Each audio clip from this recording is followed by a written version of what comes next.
presentation of Fox Sports. We are Fox Sports. We are NC.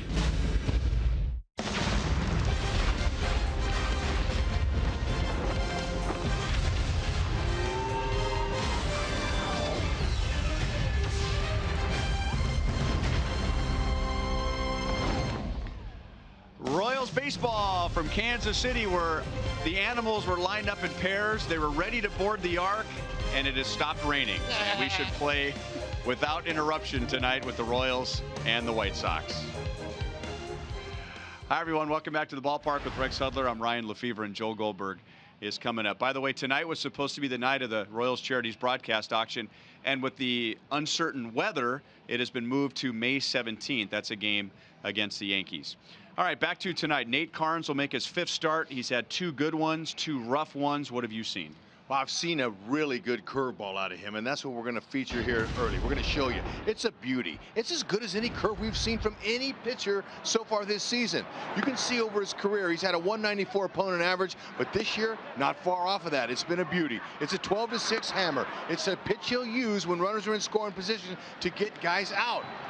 However, he's got to be able to bring in his changeup. His changeup is one pitch that's really been good. In his first 2 starts, look at, he used it almost 27% of the time. Look at that ERA, 1.54. Last 2 starts, he's gotten away from it.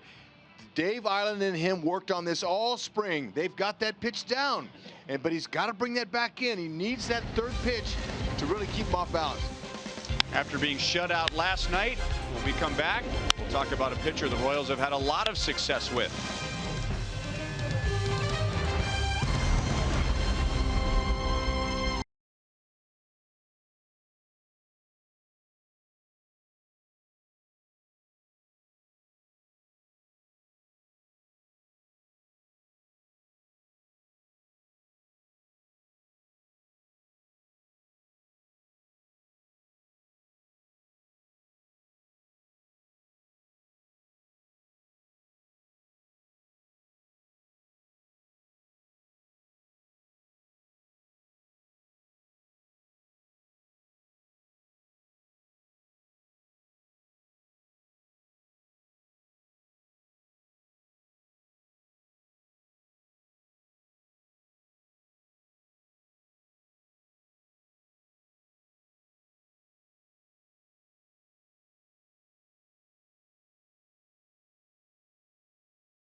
Fox Sports Kansas City is presented by Academy Sports and Outdoors. For all, for less.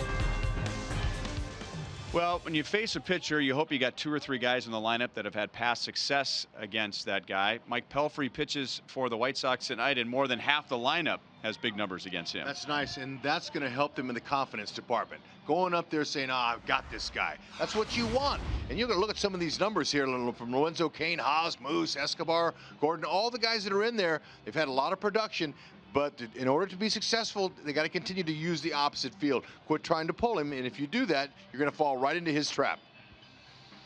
Well, we're only 1 month into the regular season, and yet the standings in the Central have the Minnesota Twins and the Chicago White Sox with a surprisingly good start. Joel will break down the division when we come back.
A rainy night has cleared up, chilly but ready for baseball at Kauffman Stadium. Joel Goldberg back out here on set in left field, and as for the Royals, trying to get that offense going again. But let's take a look at the big story around baseball, and of course a lot going on, but we are going to take a look at the return last night of Miguel Cabrera. Hits his 450th career home run. Hey, who needs to worry about timing? You're Miguel Cabrera, not a problem. Now, Brian Dozier just had an unbelievable season last year with the homers, but he's off to a slow start. And last night looking like what we saw last year with the multi-home run game, 6th of his career. As for the American League Central standings, it is early, but the Royals with a lot of work to do. The White Sox and the Twins will really be the surprises so far, expected to be towards the bottom of the division. Indians have been up and down, dealing with some injuries there too, and the Detroit Tigers playing good baseball. Royals looking for that bounce back tonight. Can they get that offense going against Mike Pelfrey? As Ryan and Hud mentioned, they're back after this.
Missouri Lottery.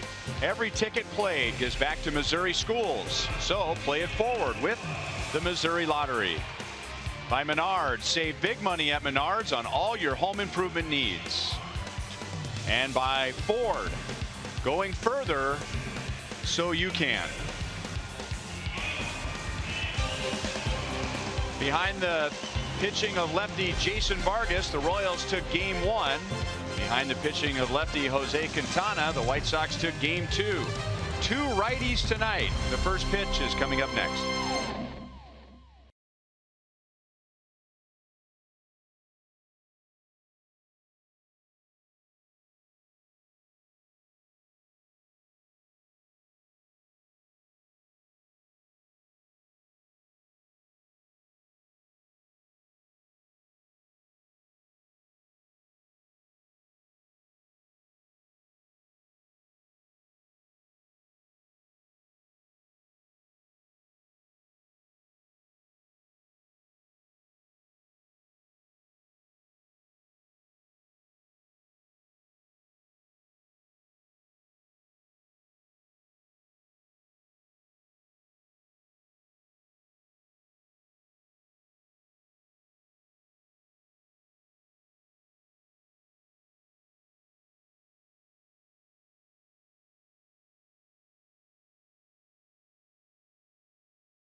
It is cold.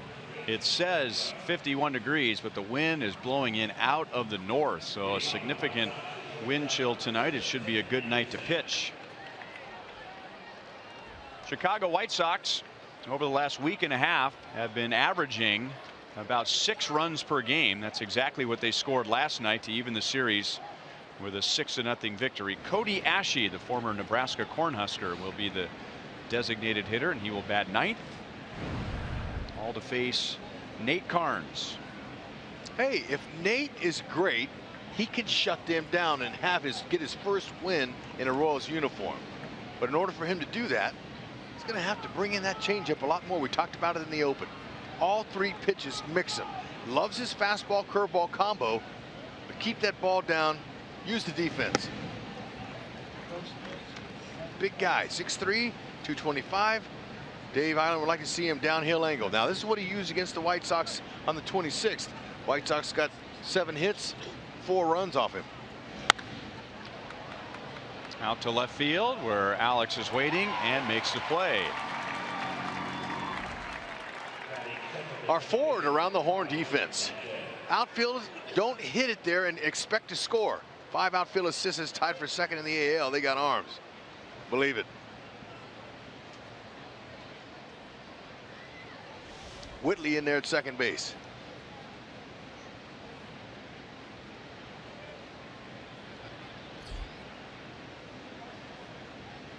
Yolmer Sanchez with 1 out. He had a big night last night. He was on base 4 times. Scored a run and drove in a run. Good fastball at the knees, 0-1.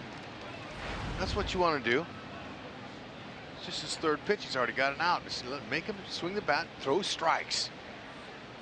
Command the strike zone. Strike 1 will be Nate's best pitch tonight. Oh. Beauty.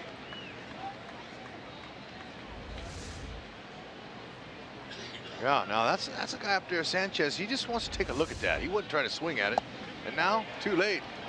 He got to go.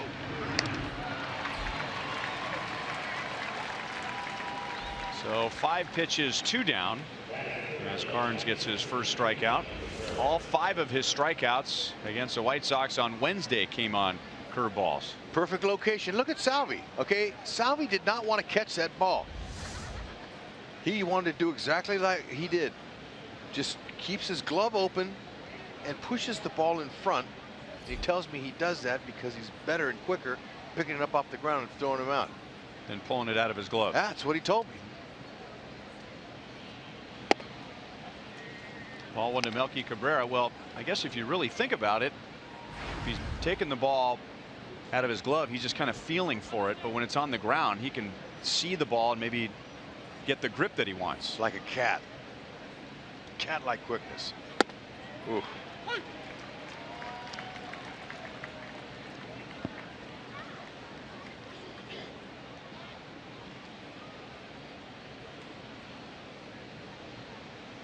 Salvi wants him to come up and in on Melky.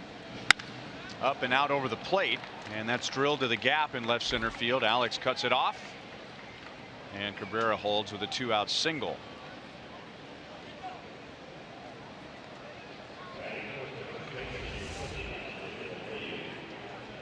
Yep, that's a ball just saying hit me there. Elevation.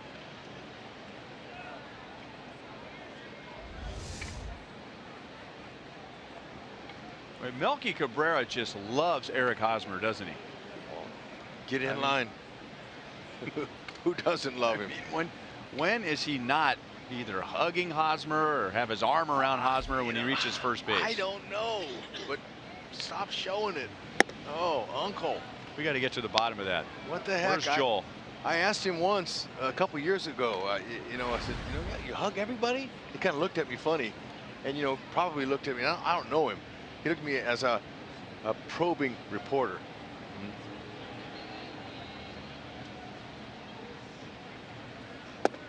It's okay to be happy, but the paying customer wants to see a good baseball game. They want to see guys that are friendly and powwowing. But just my opinion. I'm sorry I blew up. It's okay.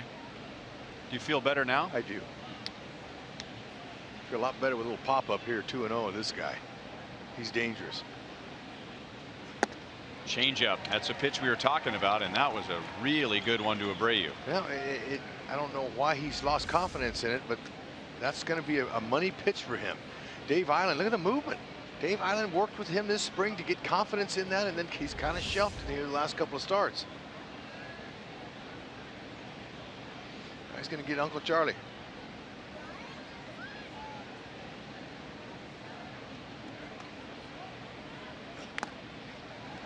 Two and two. Well, you're in the office during the pregame interview with Ned today, and we showed you the numbers when we first came on the air.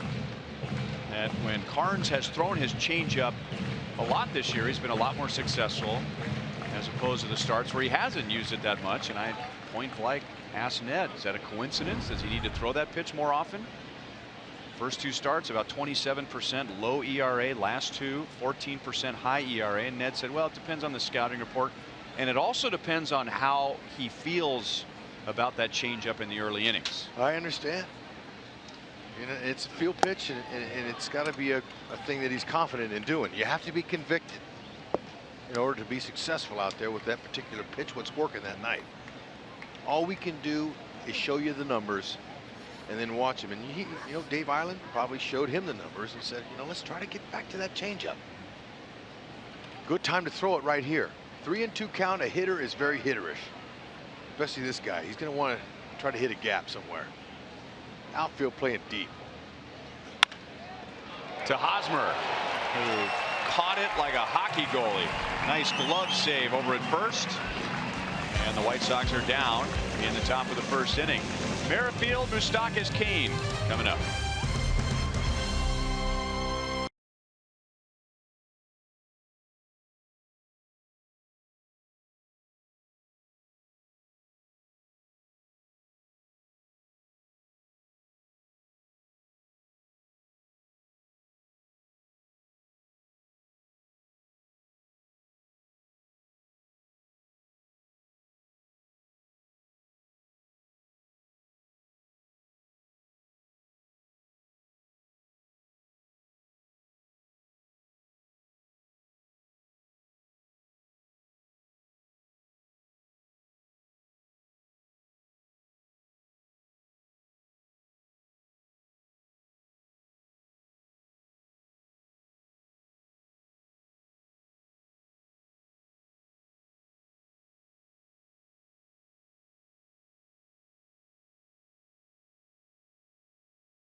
Merrifield will lead off again, so Mike Moustakas slides down to second, Lorenzo Cain third, Eric Hosmer fourth, Salvador Perez fifth.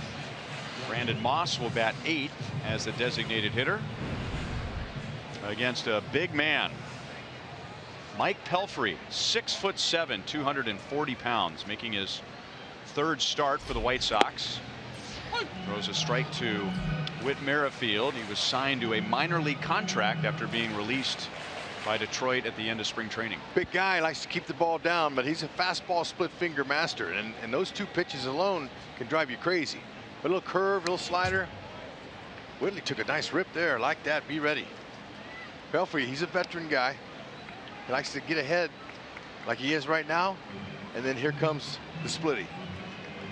It's a ball that looks like a fastball but drops down, and usually when it's effective, it's down in the dirt. Starts it out about knee high. Hitters will watch the glove of the pitcher when a guy's got a split finger, see if the ball widens, if the glove widens out at all. If it does, he's trying to split his fingers on that ball, and it can kind of tip it. It can get him to tip his pitches. They're watching all that glove right there. His finger, his forearm. See how his forearm's twitching right there? It means he's changing the grip to the breaking ball. That's why right now they're watching the ball. You're watching it. See, now, if he's going to show it to the hitter, now he's going to go split finger. The split finger grip's trying to trick Merrifield, and that way he just goes into his glove and doesn't have to widen his glove and change the grip. He's shaking. Oh yeah, now see, he changed right there. Ooh. Borderline pitch goes Pelfrey's way. Okay, let's show you. He had him tricked. That little two-seamer's working. That's on the corner. Home plate umpire Adam Hammery rung him up. White Sox defense, Tim Anderson hit it to short. 10 errors. Really? You don't want to hit short. You want to hit it over his head and hit that gap. Get on base and run. Pelfrey likes his heater so far. It's a good one. Good movement on his fastball. Yeah, it looks like pretty wide zone so far, the first hitter. Only 6 pitches in. Mike Moustakas got last night off with Jose Quintana on the mound. 0-2. Moustakas led off in game 1 on Monday night. Scored a run. Went 1 for 4. He has hit safely in 14 of his 15 games with an at-bat. It's on top of a high fastball and grounds out to shallow right field. Sanchez throws him out, 2 away. Now it's time for AARP's Getting to Know Mike Pelfrey, who was born in Ohio at an Air Force base, but moved to Wichita as a young age, went to Wichita Heights High School, where he became a Royals fan, on to Wichita State, and was the Mets' first-round pick in 2005. He is a Tommy John survivor, as many pitchers these days are. I've asked, is that even worth mentioning anymore? I asked Royals trainer Nick Kenny, should I even mention a guy's had Tommy John surgery? I mean, is it that exceptional of a surgery these days? I mean, everyone seems to have it. And his answer was yes. Sanchez backs hands and throws out Lorenzo Cain, and Pelfrey throwing strikes. Gets 3 quick outs in the bottom of the first.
Cold night here, and a cold night for Sporting KC's match, which is airing on Fox Sports Kansas City Plus and streaming on Fox Sports Go, taking on the New York Red Bulls.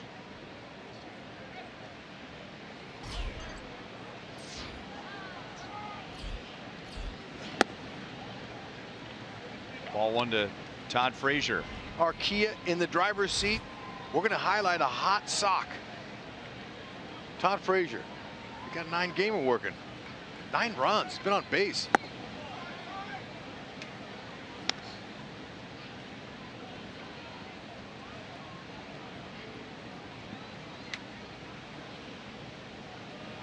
You don't get cheated either.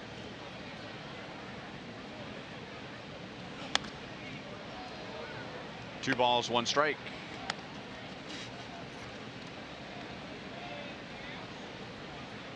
There are a few brave men on the field today going with the short sleeves. Frazier's one of them, and so is Nate Carnes. 2-2. Sox are swinging a good bat, and the guy's got a 9-game streak going. You got to make sure you put that ball right there where you want it, just like that, on the outside corner. You make a mistake to a hot hitter, he's going to hit it hard somewhere.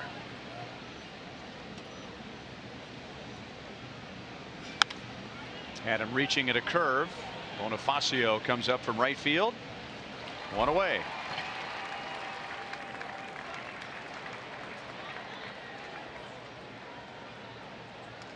Good breaking ball. Now, you don't see the wind too many times coming in like that, do we?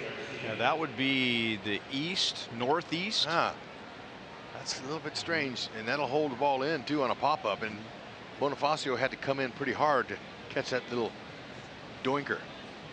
It was potentially going to be.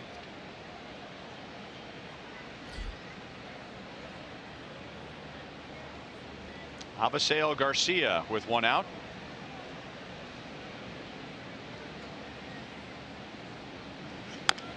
And he's swinging at a curve. He swings at a rate at first pitches that would make Alcides Escobar blush. Hitting .382, which leads the league. And he swings at the first pitch 55% of his at-bats. That's the most in the major leagues. So he hits it out to Escobar. 2 down. He's aggressive. Royals, they're offense aggressive. But you know what I like about Garcia? He hustles. He runs hard. He pressures defenses. 2 down to Leury Garcia, hitting .288 against the league and .421 against the Royals. Confident. Good level swing. Knows his ability. Knows who he is. The type of player doesn't change over the years, but the way that player is described changes over the years. And right now, Leury Garcia would have the label of an action player. I believe it. You hear baseball people say that about guys of his style, putting the ball in play, running hard, fast, making things happen. He's an action guy, an action player. Exactly. Which is a good label to have. You want people, especially when you're built like him, to be on the attack. 2-1. 5'8", 170. A lot of little guys in the league now. It's not, you know, he's not the only one. But those little guys, you know, big surprises come in small packages. So young ball players out there that may not be big in stature continue to work that big heart muscle. That's determination and perseverance and not quitting. 2-2. I remember seeing Garcia mostly as an infielder against the Royals. But with the trade of Adam Eaton, there was an opening in the outfield. He can play the outfield, and he's played it quite well. Tester for Escobar. Got him by a half a step. So 2 scoreless innings for Nate Carnes. Middle of the order coming up for the Royals in the bottom of the second.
Well, tonight wouldn't be a great night to wear your new Zubaz, but you can get your own pair coming up on Friday. Zubaz Palooza. It's a theme ticket, which includes these comfy Zubaz pants and a seat for the game. And you can only purchase those tickets online at royals.com/theme tickets. Unless they have some fleece-lined Zubaz. That might be for next year. Hosmer, great swing. Royals have their first base runner. Hosmer's on to begin the bottom of the second inning. Let's go down to Joel. And Hosmer's right over my shoulder, same as Rusty Kuntz. Now, back when Rusty Kuntz was working in Seattle and in Florida as a base coach, Rick Renteria, now the manager of the White Sox, was a player there. And he said that Rusty back then was the same guy, late 80s, early 90s. Energy, positive, creative. I drew from him. Then I talked to Rusty about Renteria, and he said he just had an attention to detail, a loving and caring personality, would light up the room when he walked in. Not a gifted player, but a baseball player. Thought he'll be a decent big league career, but a great coach one day. Kind of sounds, guys, like the way Rusty was describing Renteria is exactly what Rusty is today. And as Rusty was telling me that, he said, I've got goosebumps just talking about him. You could see it right now. This guy is absolutely incredible the way he goes about his business.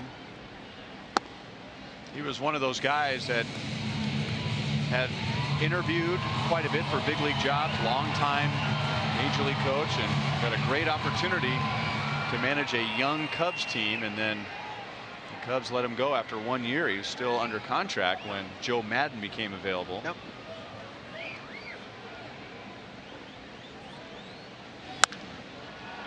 Off the end of the bat, and foul off to the right field side. Well, there's no doubt in my mind that Renteria would have done exactly what Joe Madden did.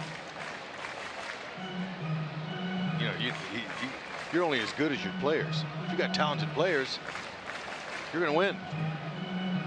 He certainly wouldn't have hurt him. I guarantee you that.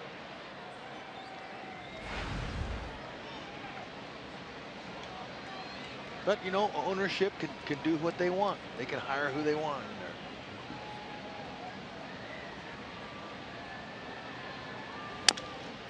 Salvi broke his bat and then hit one off of his foot. Where the handle come off? Snapped right in two. Look at that.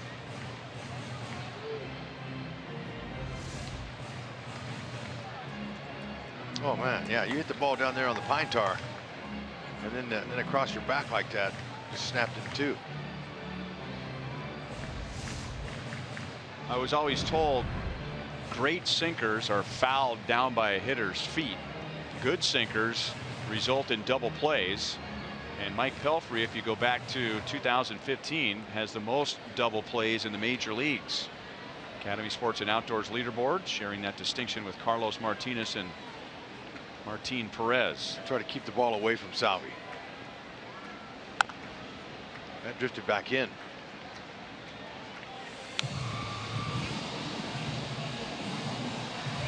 We talked earlier in this game about the success that the Royals hitters have had against Pelfrey in their career.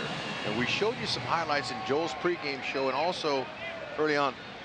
Most of the success were opposite field hits off of Pelfrey. They weren't trying to do too much, and they were hitting it where it's pitched and not trying to pull everything. Trying to change his eye level. Narvaez gave Pelfrey the high target, thinking that Salvi would chase it, and he did. Yeah. See, now they're going to set up the split finger. When you have a guy with a good split finger, that fastball split combo works well. You throw that high heater, and then next thing you know, here it comes, the splitty.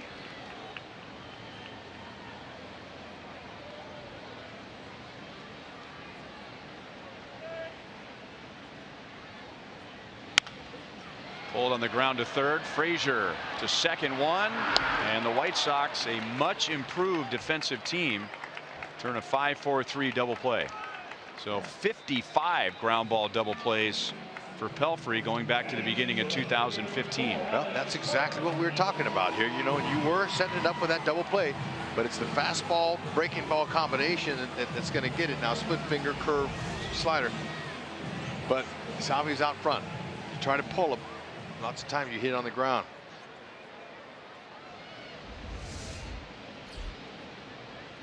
Alex Gordon with 2 outs. Slow breaking ball, 64 miles an hour. Alex is batting .187. He has hit safely in 5 of his last 6 games. Out in front, 1 ball, 1 strike.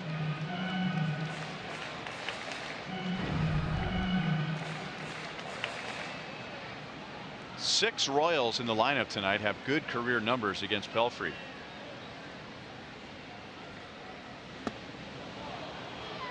Slow, slower, and slowest. He's taking advantage of guys that like to pull.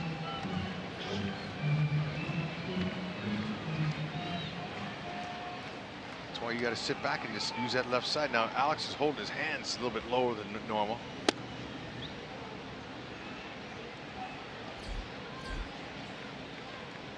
That's a nice little variation there. Yes, it is. Fast to slow. Don't mess you up. Your timing.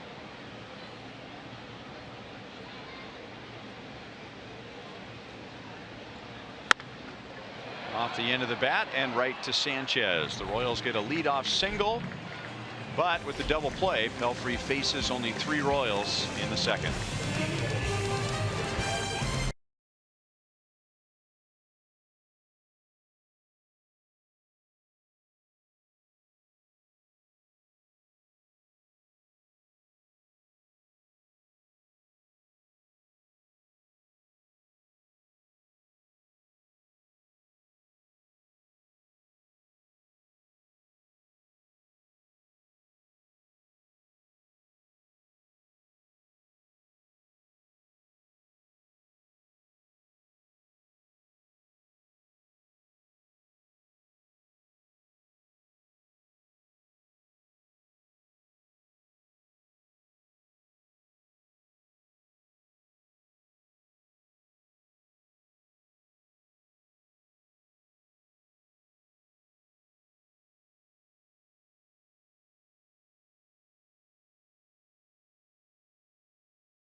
very chilly night at Kauffman Stadium.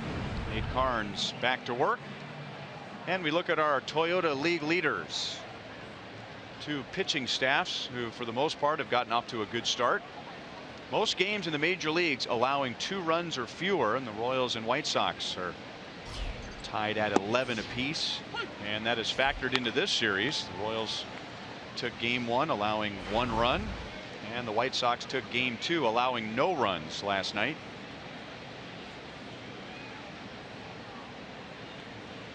Omar Narvaez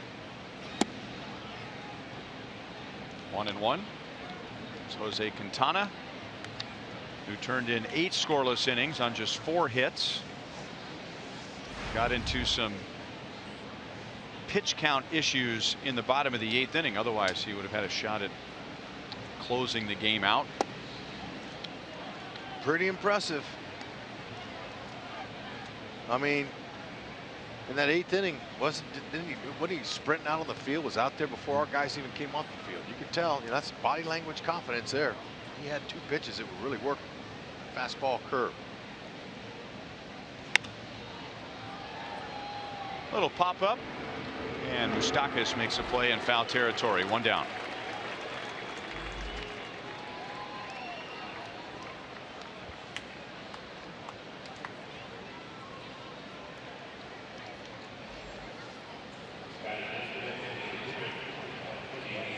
And up comes the number 9 hitter,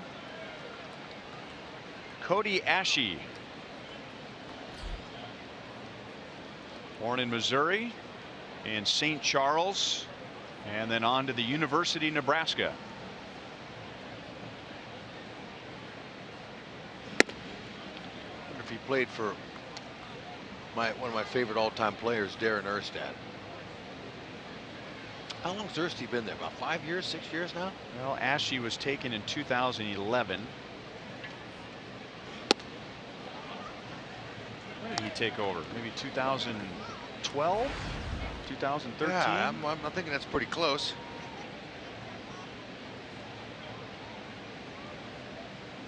...2012, so he missed Cody Ashe by 1 year. All right. 2-1 threw a fastball by him at 92. Erstad, he played for the White Sox for a little bit of time towards the end of his career.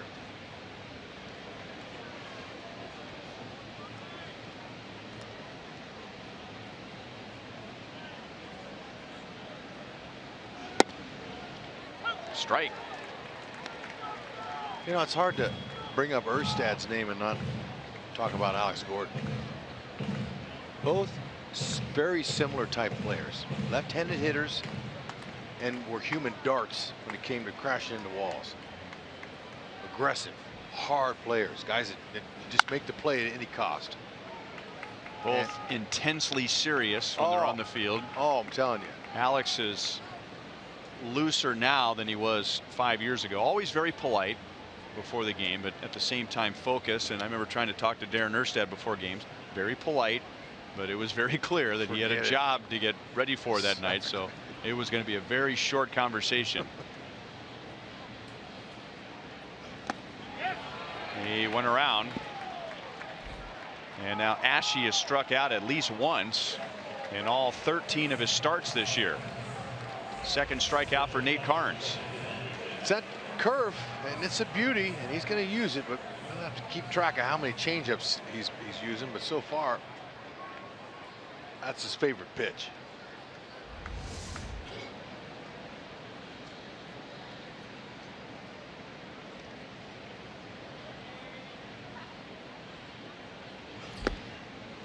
They are not picking up that pitch at all. All 3 curveballs that the White Sox have swung at. And it was Sanchez strikeout in the first. Abreu swung and missed at one before he grounded out in his first at bat. And now that pitch, especially the first pitch of an at bat, wasn't even anywhere near the strike zone. And it is a pitcher friendly strike zone tonight. Yeah, and that curveball can be a nightmare for a young hitter, especially if you keep swinging at it. Go back to the dugout and say, man, I can't lay off it. Remember Mike Boddicker, when I was just a young punk in the big leagues in the Yankees. He started his curveball out over my head, and it would drop in the dirt. It was like a 4-foot breaker, and I couldn't lay off it. I kept swinging at it, and you could see him. He just laughing. It was teasing. It was because it looked hittable. Oh, that's a good spot there.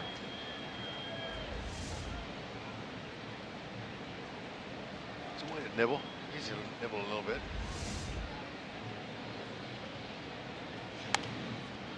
In on his hand, still 1-2. Good pitch there. Set up a little breaking ball.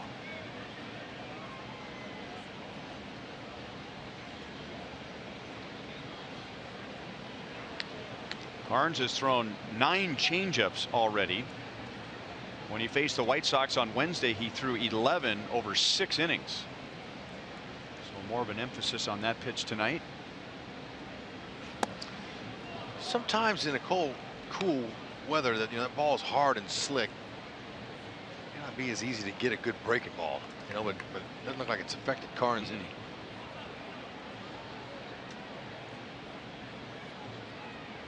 Trying to play a mind game there. Salvi wanted Carnes to shake off a sign. And a breaking ball is chopped out to Merrifield. And so Nate Carnes has retired 9 of the first 10 White Sox tonight.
Hackenberg started Team Schnack Cycling with his brothers to raise awareness of type 1 diabetes and funds for the organization JDRF, with the goal to alert the world to the symptoms of type 1 diabetes. Kent has participated in 16 national JDRF bike rides and has traveled to 48 states.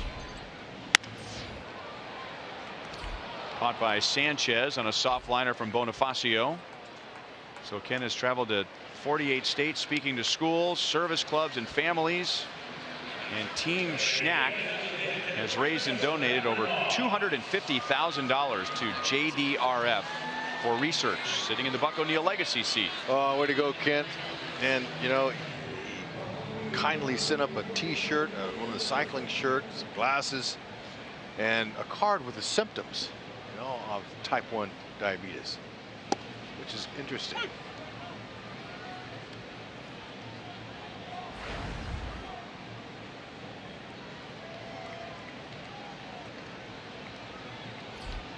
Brandon Moss back in the lineup, like Alex Gordon and Mike Moustakas got last night off with Jose Quintana on the mound.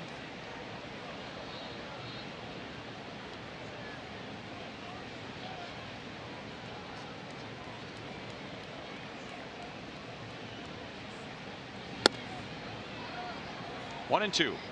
Pelfrey has a little extra in the tank. He can go 94 if he wants to, but he's stay around 90, 92. He's got good numbers. Double. 5 hits. Ball's got some life to it tonight. It's got a little hair on it, doesn't it? And that pitch into a lefty, if it's called a strike and it starts out 3 inches in, you can make a little mental note of that and swing at it. Knowing it's going to cross the plate on the corner. Pelfrey using every bit of his 6'7" to make that play. 2 down. Well, we hope you'll join us in person on Sunday. The Indians are in town, and we'll have our annual salute to the Negro Leagues.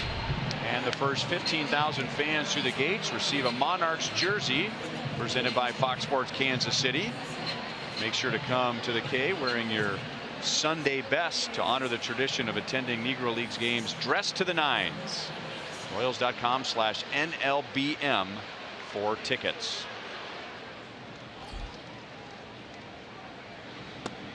Slow curve, 65 miles an hour to Alcides Escobar. Slow one.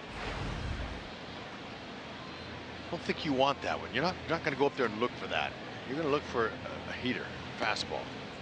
And Escobar is going to get some breaking balls because he's been a little bit aggressive, and especially that high fastball.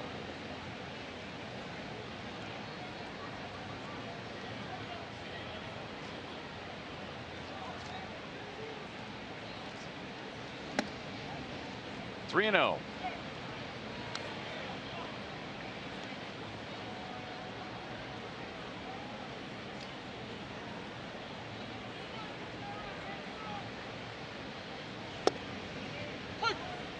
Even a 3-0 fastball isn't straight and down the middle. That thing had a lot of ride into Escobar.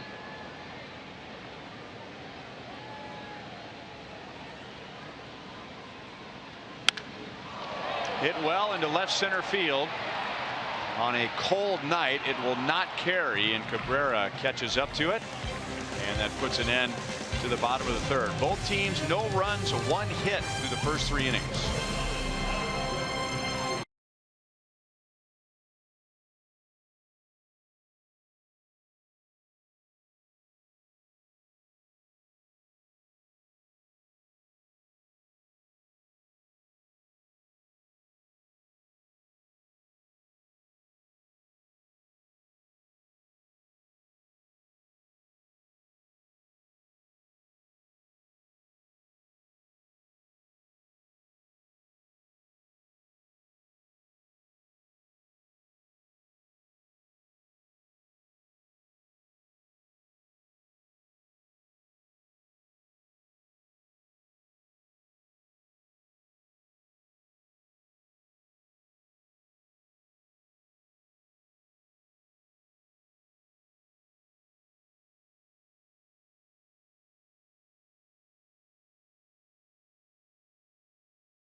Watch out for Jose Ramirez. That's exactly what you want to do at that ballpark. Split the gap. If you get a guy to leave his feet like that, that's a sure 3-bagger. Tribe up, 3-1. 5th inning. 6th now, excuse me. University of Kansas Health System injury report, and we reported that Corey Kluber left the game last night with lower back pain. Well, now he's on the disabled list, which means the Royals will not see him when the Indians come to town this weekend.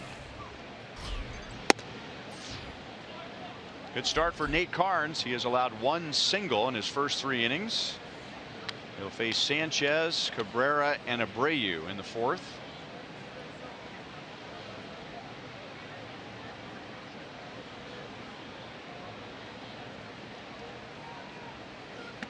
Two teams in the Central that hope to win the division at the top of the list need to figure out how to beat the Indians. The Royals are one. The Royals have lost 11 of the last 13 season series against the Indians. And the Tigers last year, just watching that highlight, the Tigers were 4-14 against Cleveland last year.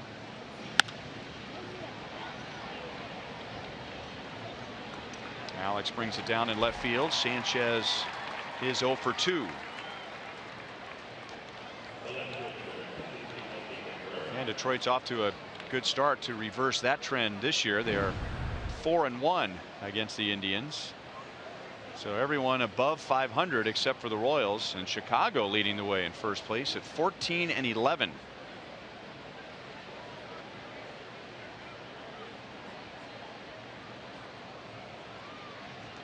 I don't think anybody in the division's counting the Royals out. Way too early.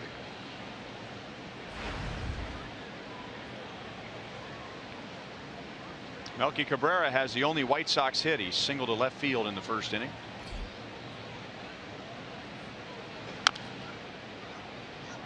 And that was a belt high fastball, right center cut, right down the middle.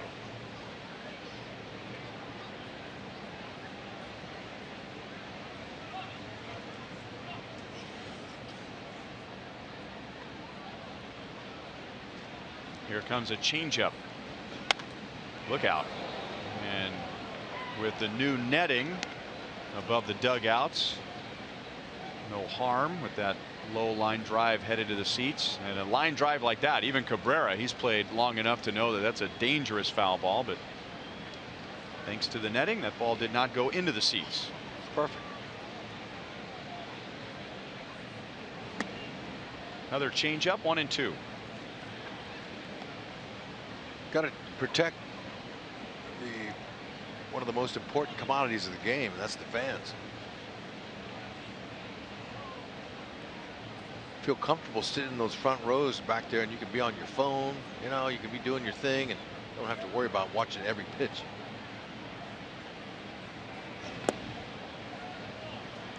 Two and two. Pitchers nowadays, I don't know if they would know what to do with a scuffed ball. You see, every time the ball hits the dirt, they hand it to the umpire, and the umpire throws it out. And then I watch the pitching on the side at Dave Island. Bobbled by Carnes, and Cabrera will reach. That's an error on Carnes. The ball had a lot of side spin on it. Sure did. Hit the heel of his glove. He's a really good fielder. We've noticed in his early career here with the Royals.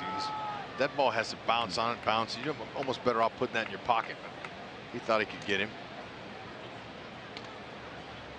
Came up on him just enough. Yeah. Anyway, when the pitchers are throwing their bullpen sessions, you know, the pitching coach always has 3 extra or 4 extra balls there. When the ball hits the dirt, they throw it out. They're just not used to throwing with a scuffed ball.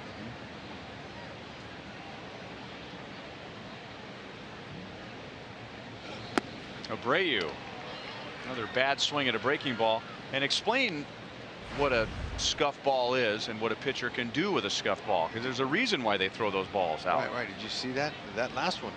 He just saw me handing the ball up. And when there's a scuff,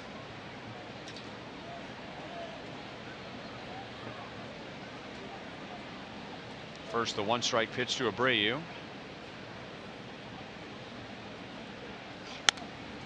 0-2.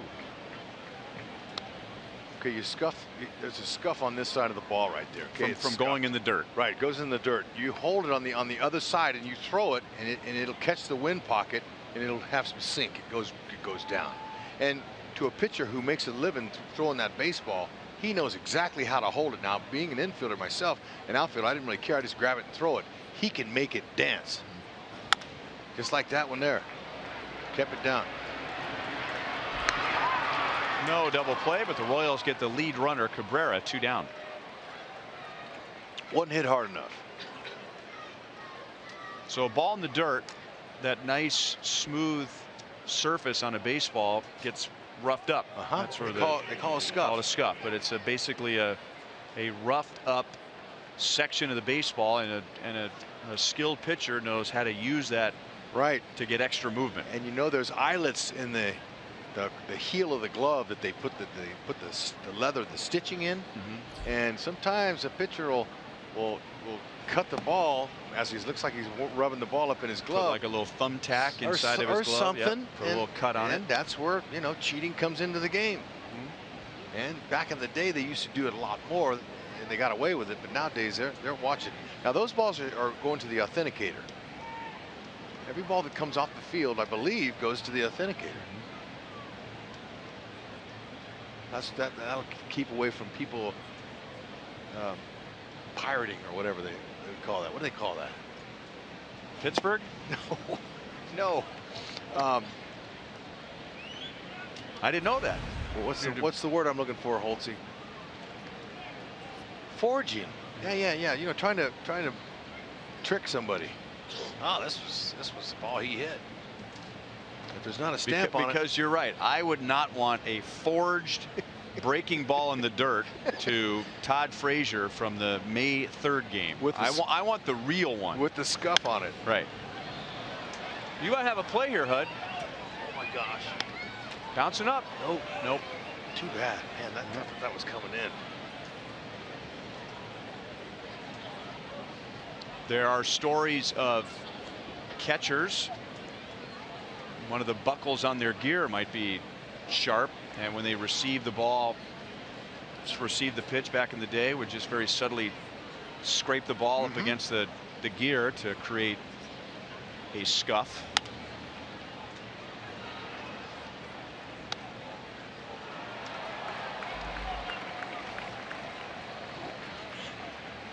Two and two on Frazier. He flied out to right field in the 2nd inning.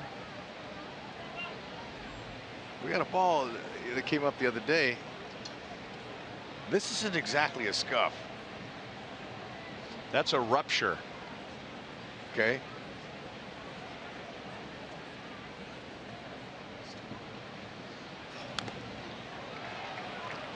Okay, now this one came up and it was hit off the cuff. Okay, now look, but see, it's authenticated.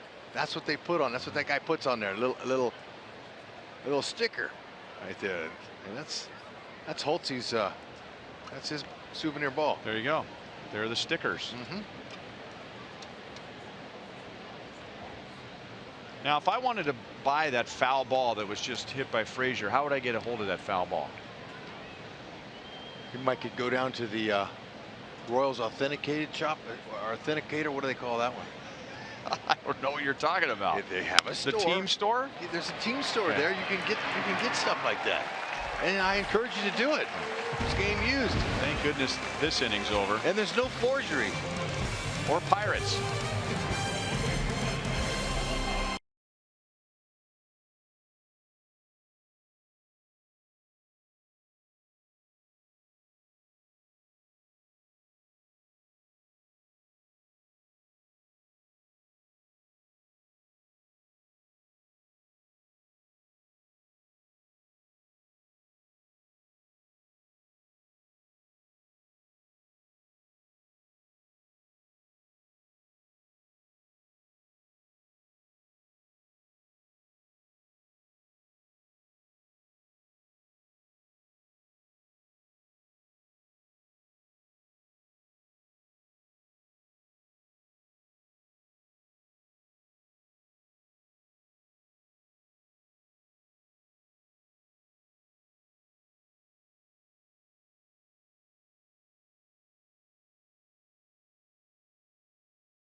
brought to you by Steel Outdoor Power Equipment. Find a servicing Steel dealer at steeldealers.com or search STIHL. And by Thoroughbred Ford. Every day there's a great deal waiting for you at Thoroughbred Ford. Whit Merrifield leads off.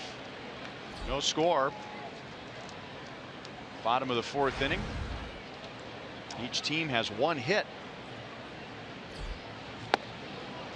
There's that slow breaking ball, which Pelfrey has thrown as slow as 64 miles an hour tonight.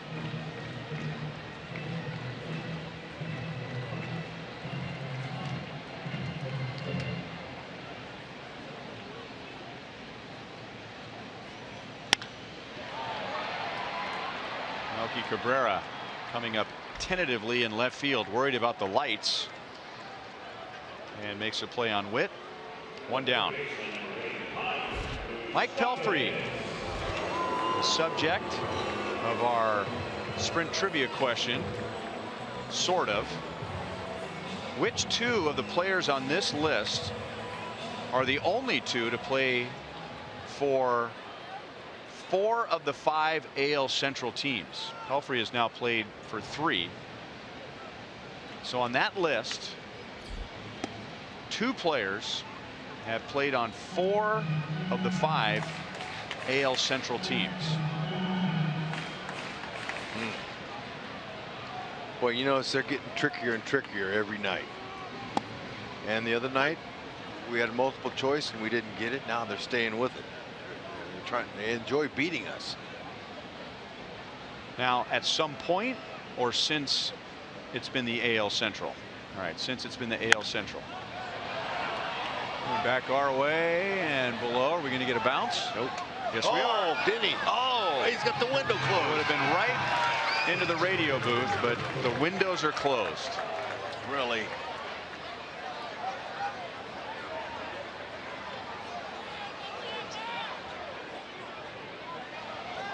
What a waste. That ball doesn't deserve to be authenticated. Fouled away by Moustakas.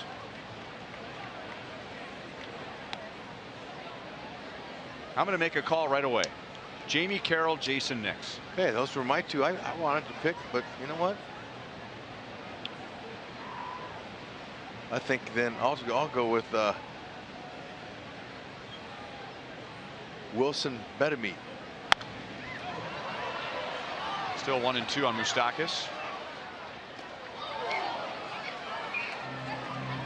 Wilson Betemit and Pat Borders.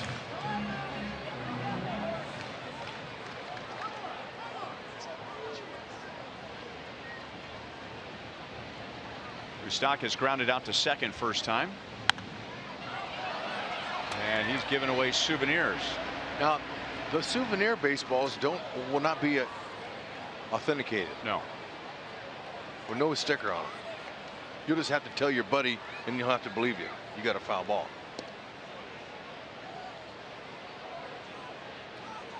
He doesn't care about those balls.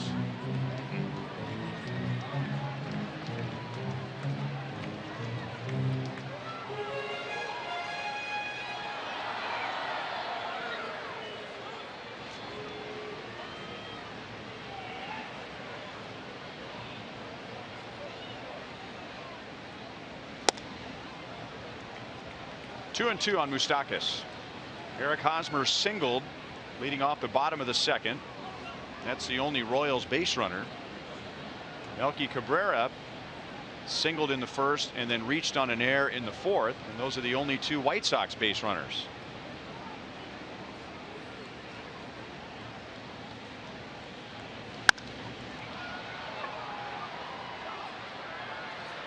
Melky comes up and makes the play. 2 down. So I said Jamie Carroll and Jason Nix. Hud said Wilson Betemit and Pat Borders.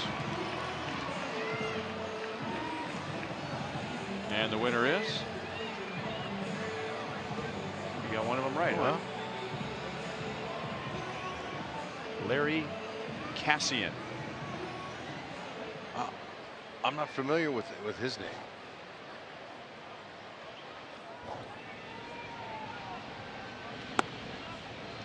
Ball one outside to Kane. He grounded out to second base in the first inning.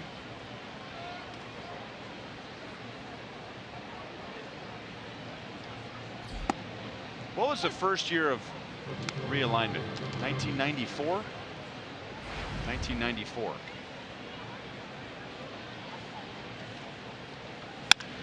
Line, base hit right center field. Could be more.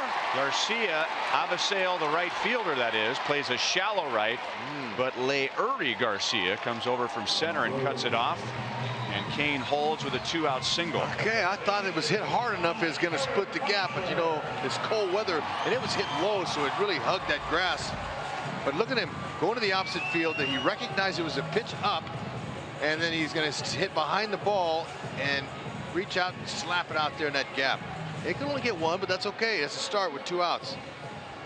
See if Haas can get the other one. Now there's right down the middle. That's center cut, but a good stroke. Way to see it.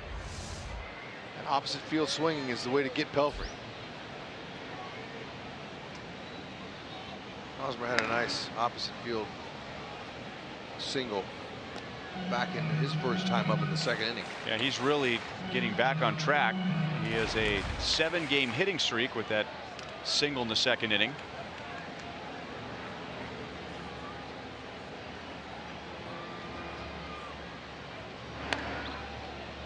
Lorenzo Cain, he's the team leader in steals. He's got 6. Hadn't been caught.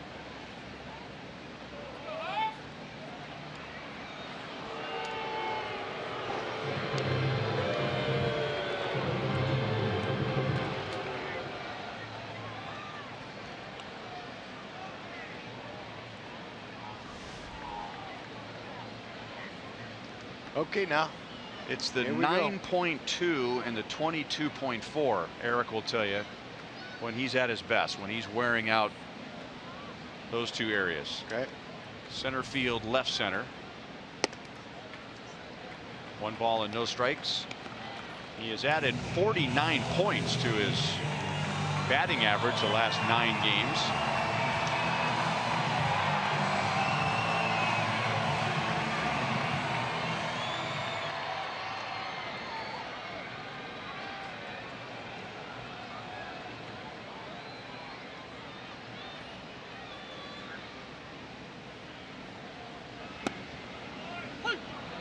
Strike 1-1. Here's the challenge for a competitive guy like Hosmer. It's very clear that the league is trying to pound him inside and get him to hit ground balls to second base, and they've done a good job of that against him.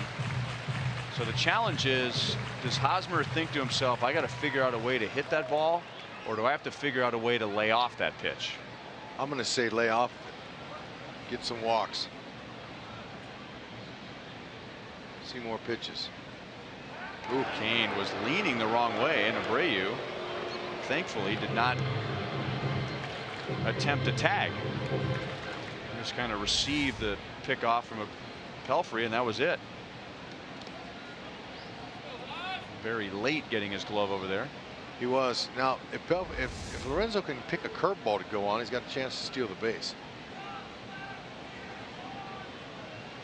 Because that's a slow pitch. Pelfrey doesn't exactly have a slide step. Up and in, 2-1. But you can imagine as a competitor, okay, you're going to pitch me inside, get me to roll over, bring it in there again. I'm going to hit it a mile. Yeah. And sometimes you have to tell your ego to take a back seat. All right. Tell yourself to lay off and look for your strength. They'll make a mistake for you.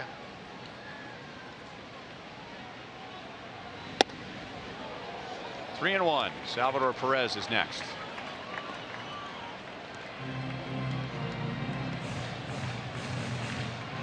Oz has 16 career home runs against the White Sox. That's the most for him against any opponent.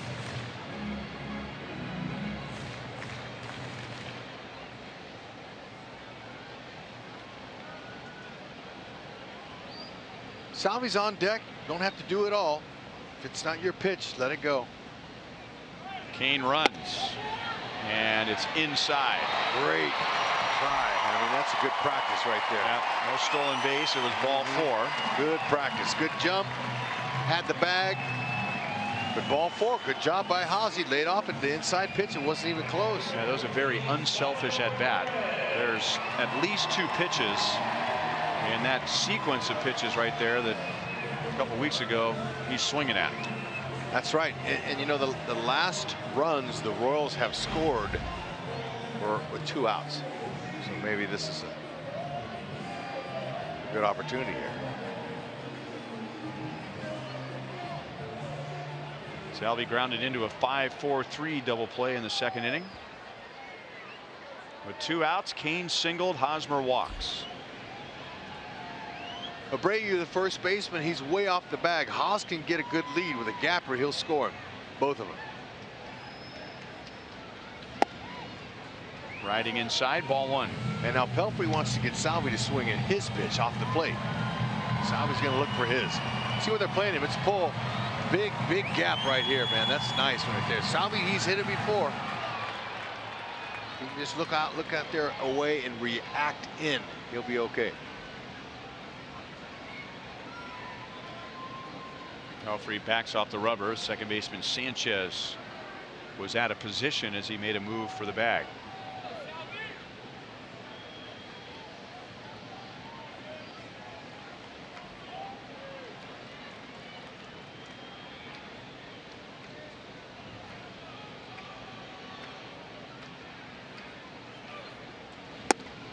Laid off at 2-0. That's it. Wait him out. Deep breath. Exhale. Let the muscles react.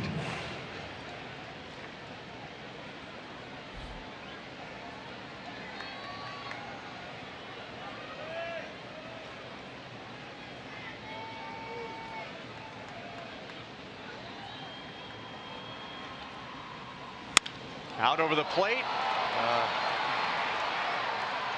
And Garcia Avisail comes over from right field and makes a play. So no 2-out runs for the Royals in the bottom of the 4th.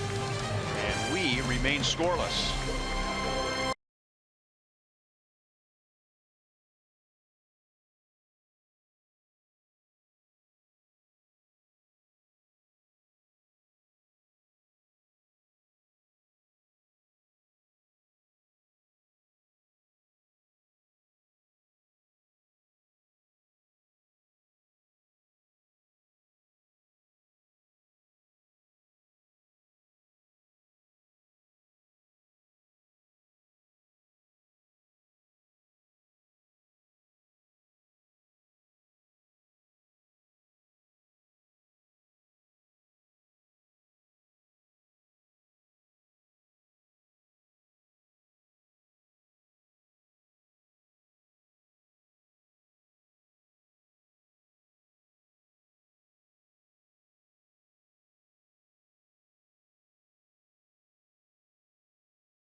Well, it doesn't feel like it tonight, but summer's coming. It'll be blazing hot before we know it, which means you'll be needing some cool beverages and a place to rest that cool beverage.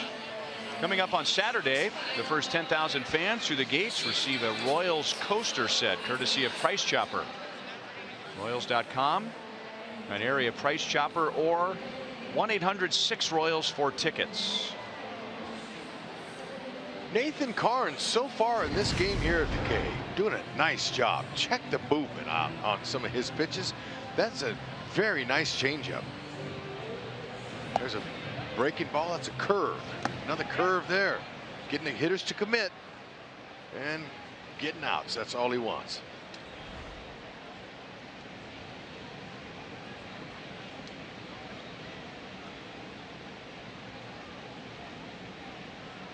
Six, 7, 8 hitters are coming up, beginning with Avisail Garcia. Tempted, but he lays off the breaking ball. Check out Nate's pitch breakdown tonight. Yeah, he's mixing them up. More changeups. It's good.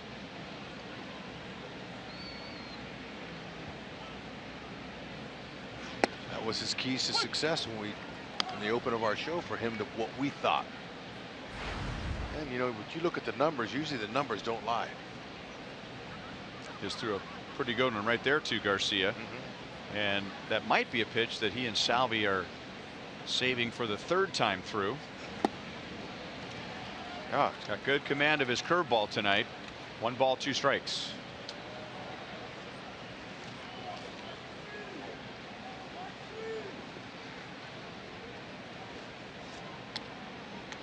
White Sox have only 2 base runners in the first 4 innings. Salvi down and away. Paint him away.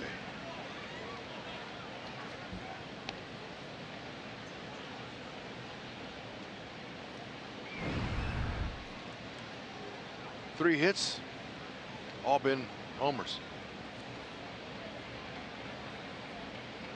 Took him deep in starting Chicago just here last week. Yeah, he did. Yes, he did, and he broke his bat, so it was the bat's fault. What did that bat ever do? Well, just a little frustrating. Look at this now. Look, here's the trails. Check it out. Okay, that's down the middle. Yeah, that's below. You want anything out of the box. Keep it out of the box. Yeah, rats. Hey, it doesn't take much either from a strong man to hit his bat on the ground. Just you know, look like it balsa wood here. Look at that. I was going to say that's not much of a bat, man. Maybe that was a blessing in disguise for him that he's able to throw that bat away. Bunted, but he didn't get it by the mound. It's athletic.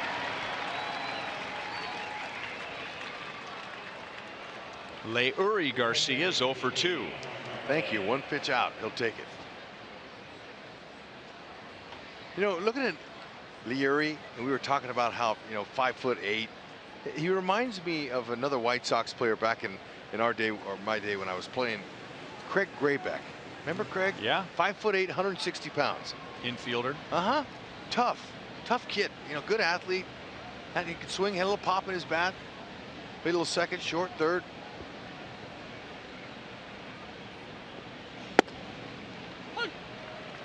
Fastball strike to Narvaez.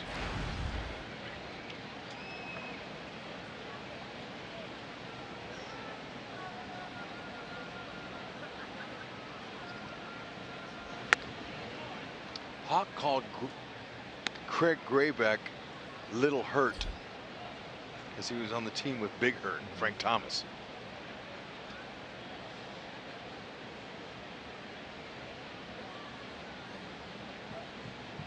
Salvi put down some signs for Carnes and then thought twice and goes through the signs again. Curveball makes it 1-2. We thought it was going to be a good pitcher's night tonight, and it has been. Tough to hit the cold.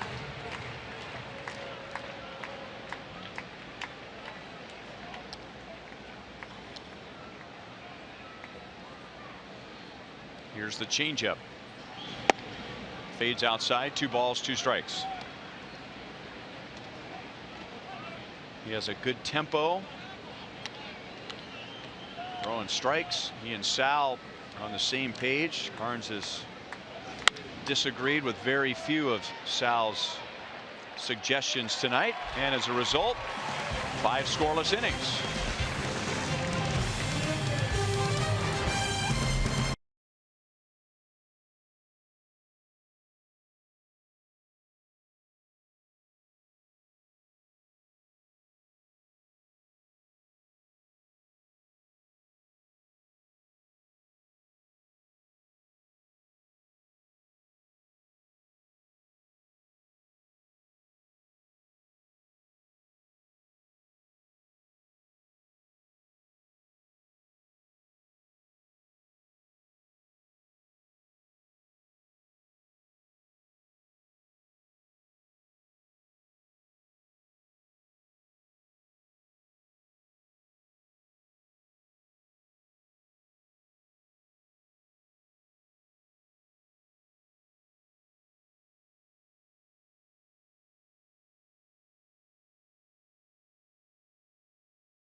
our first summer fireworks and buck night. That's every Friday night home game, May through August. All hot dogs at Peanuts, just $1 each. That's presented by Price Chopper. And then summer fireworks presented by Popsicle and Price Chopper. 1-800-6-ROYALS or area Price Choppers for tickets. Alex hit a soft liner to second in the second inning, 0 for 1, followed by Jorge Bonifacio and Brandon Moss. Royals have had just 3 runners against Pelfrey in their first 4 at-bats. White Sox have only had 2 runners against Nate Carnes in their first 5 at-bats.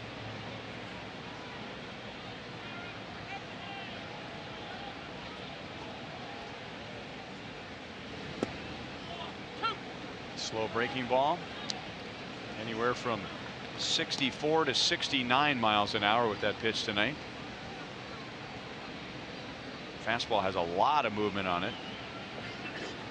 He's got some nice life. Right center field, deep but playable. 1 down.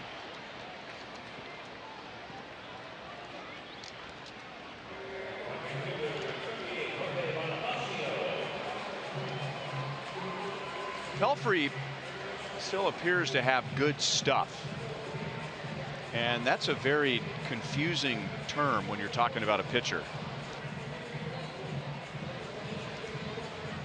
When a pitcher is described as having good stuff, I think the automatic response is, well, then he probably has really good numbers, right?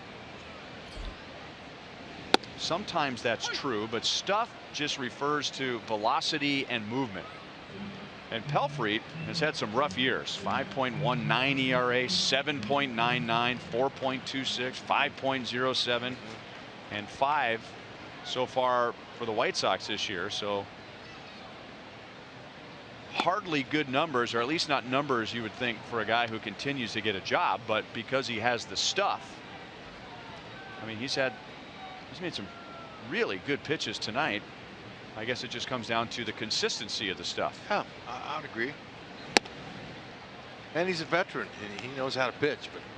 But those numbers weren't too flattering, were they? But it's enough where, going back to that term, if you're just evaluating stuff, and as you pointed out, a guy who's been around a while, you say, hey, let's give this guy a shot, man. It's not like he's lost his so-called stuff. Oh. And you got good stuff when you get a swing like that from a big league hitter. Well, he's certainly good tonight. Let's check him out, what he's doing against the Royals. Look at that life on that fastball. Caught the corner. Willie didn't believe it.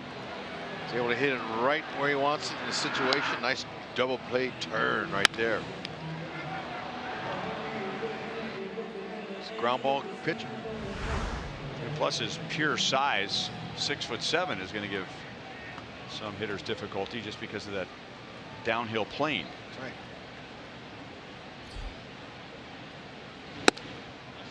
right. Fastball riding away from Moss. Moss grounded back to Pelfrey in the 3rd inning. There's 3 left-handers in the Royals lineup that they're playing this pull defense on. Moss, Haas, Moose, and Gordon. Excuse me, that's 4. So you're going to continue to do that. It'd be nice to see some of those left-handed hitters start pushing a bunt down the left field line. Start doing it. If you show that a couple times a game, they're going to try to guard against that. Up into the clouds. 3 Sox are there. Anderson, the guy in the middle, makes the catch. 5 scoreless for Mike Pelfrey.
takes us to Yankee Stadium. Matt Holliday plays in the pinstripes now and hitting career home run number 300. Nice career for Matt Holliday. That one deep off of Marcus Stroman. No shock that there are some home runs at Yankee Stadium, and congratulations to Matt Holliday, guys. That ball stuck right up in that net to be authenticated later at a later date. That's right. That ball will be worth something, and we hope it ends up on Matt Holliday's mantle. Matt Davidson is going to bat for Cody Ashe. Davidson had a good series against the Royals in Chicago, and now he is hitless in his last 15 at bats. He started game 1, and like a lot of White Sox hitters, had a bad time with Jason Vargas, was held out of the lineup last night, out of the starting lineup tonight, and now comes on in the 6th.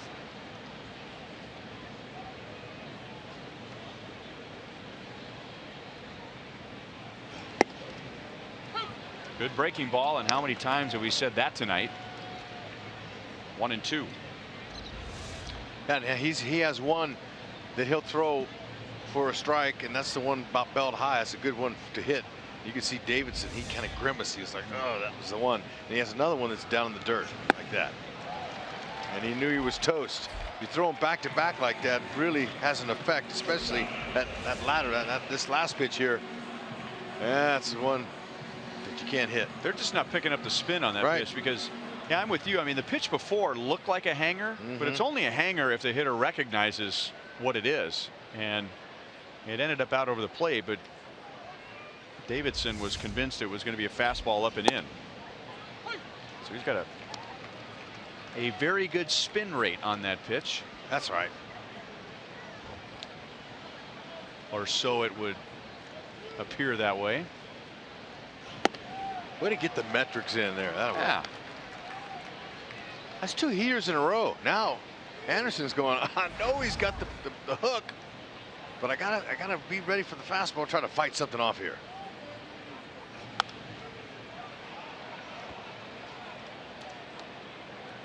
Carnes has struck out 4, all with his breaking ball, and now in his 2 starts against the White Sox this year, he has struck out 9, all with his breaking ball. 5 1/3 innings, 1 hit tonight.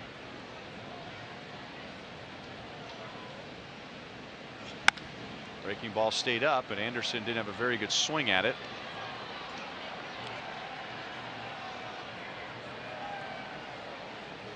Best case, you see the breaking ball right out of the pitcher's hand, correct? Absolutely, but the key to the hook is see it eye level. If it comes out at your eye, it's going to be a hanger. If it comes out around your belt, you're in trouble.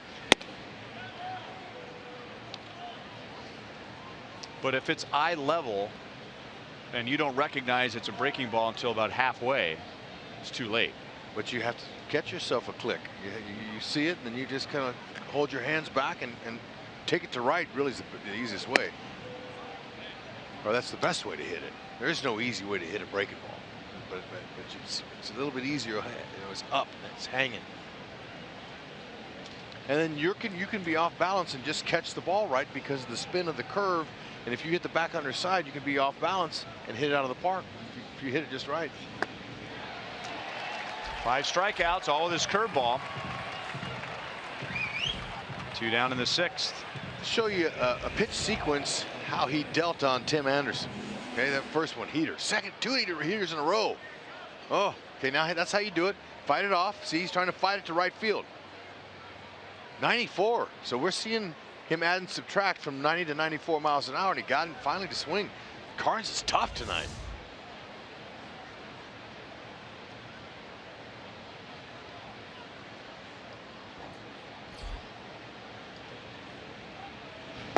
The spin rate, by the way, on his curveball is 2312, 2,312 revolutions per minute. Okay. In case you're scoring at home. Thank you.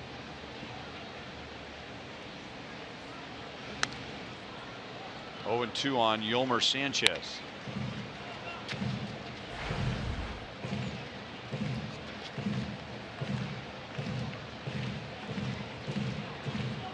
He struck out on a curve in the first inning, and he's flied out to left field. And he was fooled so bad on such a bad pitch that he'll reach with 2 outs. So another strikeout in the curveball. But Sanchez is at first with 2 down. Strikeout, wild pitch. Yeah, see, that one that starts out down there, you're in big trouble if you swing at that. Now, Salvi tried to do all he could to kind of just get his glove on it, and it bounced way too high on the screen. So Nate Carnes has a chance to strike out 4 in 1 inning. And that's been done a few times in the big leagues, 4 in 1 inning.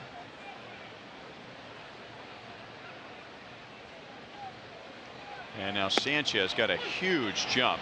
Salvi really had no chance. He was going before Carnes delivered the pitch. I was talking with Pedro Grifol, Salvador's catching coach, and you can see a huge jump. Okay, there's no need to even throw. Now we've seen Salvi just 1 for 17 this year. He hasn't even thrown in some cases. Pedro Grifol wants him to throw anyway because of replay. Even if you know that he gets a great jump off the pitcher, throw it anyway and get it down there, and you never know if he comes off the base. So just throw it, and you never know we can get it out. So he's wanting Salvi to throw the ball. Tira la bola. Spanish for throw the ball.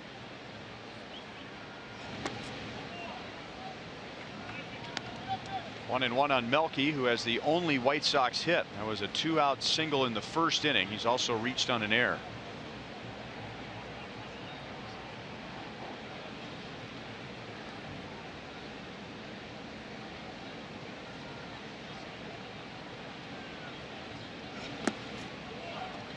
Two and one. It's been 21 years since a Royals pitcher has struck out 4 in an inning. Kevin Apier in 1996. I might have been one of those. I couldn't hit him with a boat oar.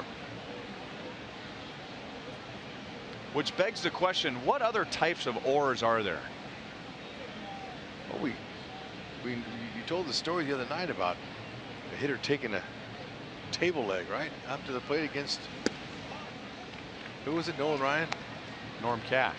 Yeah, Norm Cash. No, but when people say a boat oar, are there other types of oars other than a boat oar? Forget it.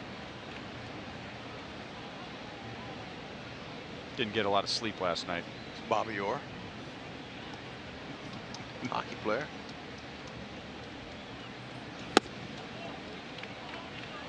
So that is 4 consecutive non-contact plate appearances, 3 strikeouts. The third strikeout also included a wild pitch and now a walk.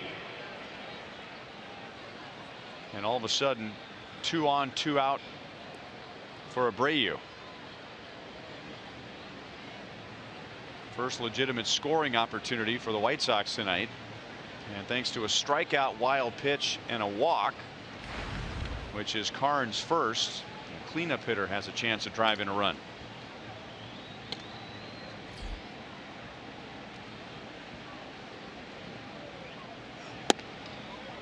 Curveball, strike 1.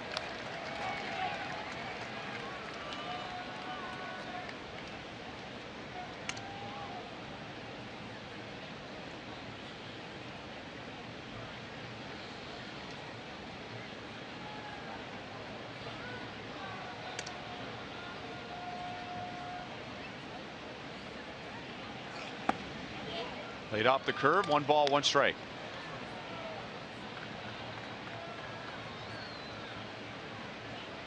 Abreu was a cold hitter when the Royals were in Chicago last week. A cold hitter starting to warm up. And speaking of, Moylan and Strom begin to warm up. Checked his swing and took a strike, and it's 1-2. But now, since that Royals White Sox series in Chicago, Abreu's on a stretch where he's hit about 420.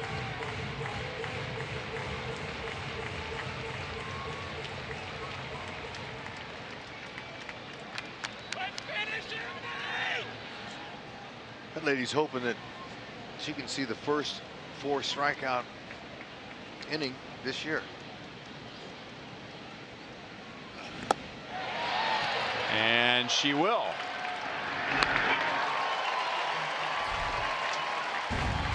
A 4th strikeout, 6th inning for Nate Carnes. Nate, you were great. Outstanding work. Now get him some runs. Let's go, fellas.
No score and only 3 hits in the first 5.5 innings. So a good time for our Sonic Slam inning. Our contestant is Denise Robeson from Shawnee. If the Royals hit a home run out of the park in this inning, Denise wins $1,600. Escobar fouls it off of his foot, and that stings a little more on a night like tonight. If the Royals hit a grand slam out of the park, Denise wins 25 grand from Sonic and the Royals. Escobar, surprisingly, has come the closest tonight to hitting a home run. He flied out to deep left center field against Pelfrey in the 3rd inning. You know, you're going to have to get one down the line to get it out of here if you're Esky. That ball, the wind's just crossing from left to right. How about just getting on base? How about a bunt? How about playing some small ball? Looks like this is going to be a low-scoring affair anyway.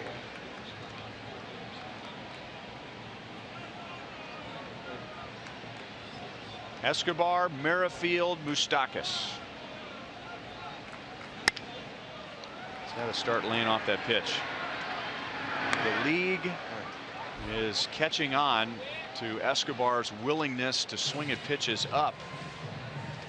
Even in a hitter's count, that was a 1-1 pitch. Yeah, you know, you just got to stop doing it because Cleveland scouts are here. They're coming in next. And they'll be pitching the same way.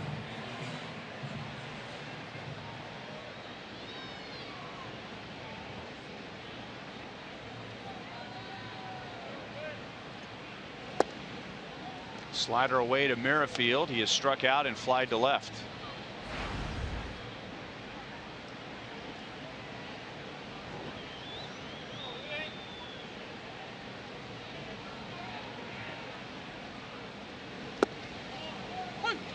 One and one. When the game began, Royal starter Nate Carnes had a 6.26 ERA, and White Sox starter Mike Pelfrey had a 5 ERA. But this game hardly looks like one from guys with ERAs that high. I mean, it has been a gem on both sides. And now Pelfrey is down to 3.14, and Carnes has his ERA under 5. Just like a hitter's batting average, same thing. It goes up and down quickly, early. Crack bat and foul, 1-2. Hitters don't like that ball in on cold nights. It stings the hands, and that's exactly what Pelfrey's doing. He's a veteran guy that knows. Now, there's the two starter comparisons. Not a lot of hit. And he's typically someone the Royals have knocked around. Pelfrey's career ERA against the Royals before tonight was over 6.5. And a solid sample size, 9 games, 8 starts. Only 2 quality starts out of his first 8.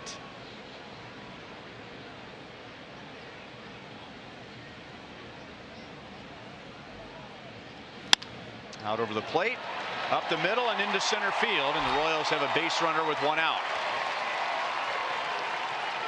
And Whit Merrifield has hit safely in 5 straight games. That's it. He wanted it up, but Wood stayed on top of it. A little 3-hop worm burner.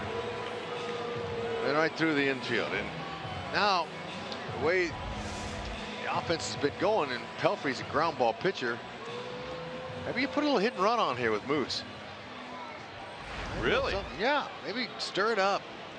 Get Whitley moving. Moose could hit a gapper, could score him.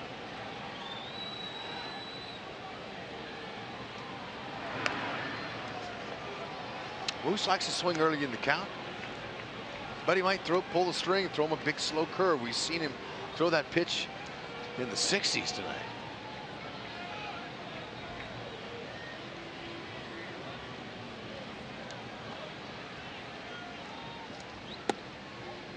There's that slow curve, and it's outside for ball 1.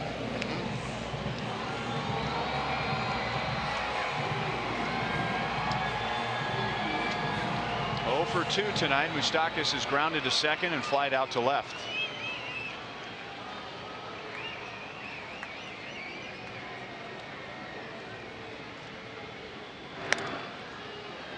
Talked about the cold weather. This cool weather, the ball gets slick and it's cold. It's hard and it's hard to get a good grip. Well, the bat that the hitter's using, it's tough to get a good grip on that as well.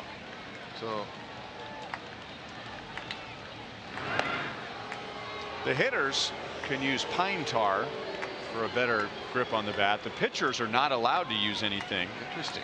And it's been debated quite a bit because pitchers will say, well, that's an unfair advantage that we can't have a better grip on a night like tonight. Pitchers claim that a little bit of pine tar just helps the grip. It will not help them manipulate the baseball.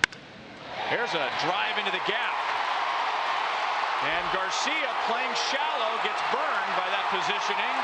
And the Royals are going to get the game's first run. Up to this point, Garcia playing shallow and right has paid off for the White Sox. And this time it burns the White Sox. Away, sir. The Moose is loose, and that's timely. Just like you said. Split the gap. Now, he didn't need to lead, Ned didn't need to move Merrifield. He just split the gap and had that just nice spot. It just rolled all the way to the wall. Merrifield with good speed. And there's your run, Nate.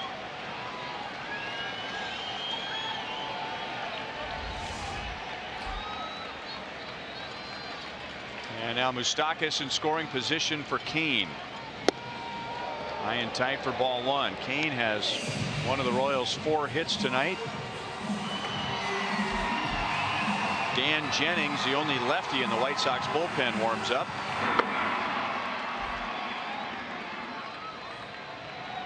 And that's with Hosmer on deck, and then 2 batters after him, Gordon. Inside again, 2-0. Well, he knows Pelfrey right here in this situation. Lorenzo Cain wants that ball out over the middle of the plate. So Pelfrey's broken a few Royals bats tonight with that inside heater, and that's what he wants. He wants to jam him so he can't hit one out in the outfield.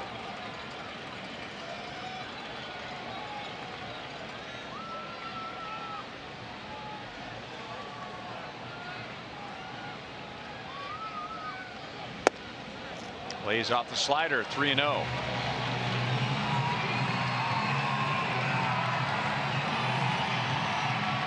Pelfrey is at 80 pitches. Jennings, I'm sure, is used to warming up in a hurry. In his first start, Pelfrey went 81 pitches. And in his second start, he went 90 pitches.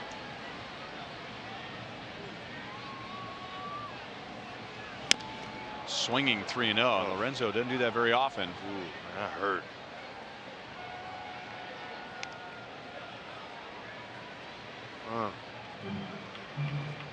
Got a little bit big with the swing. Oh man, right above the pad. Cold day like today, like tonight. That's not what he wanted.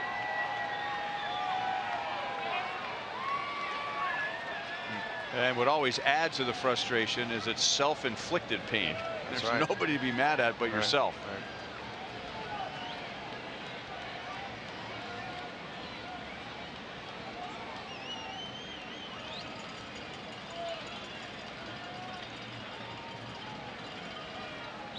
Out over the plate, and Kane goes the other way, and Garcia won't get to that one.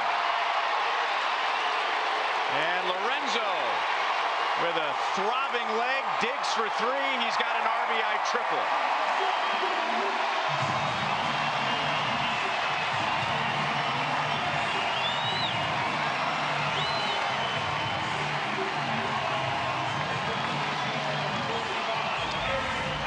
Kane missed 3-0 and 3-1. That ball is center cut. That's right down the middle. A beauty and a great stroke.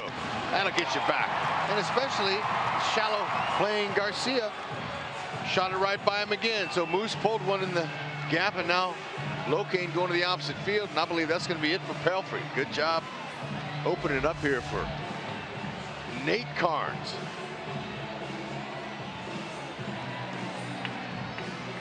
So it's Jennings to face Eric Hosmer.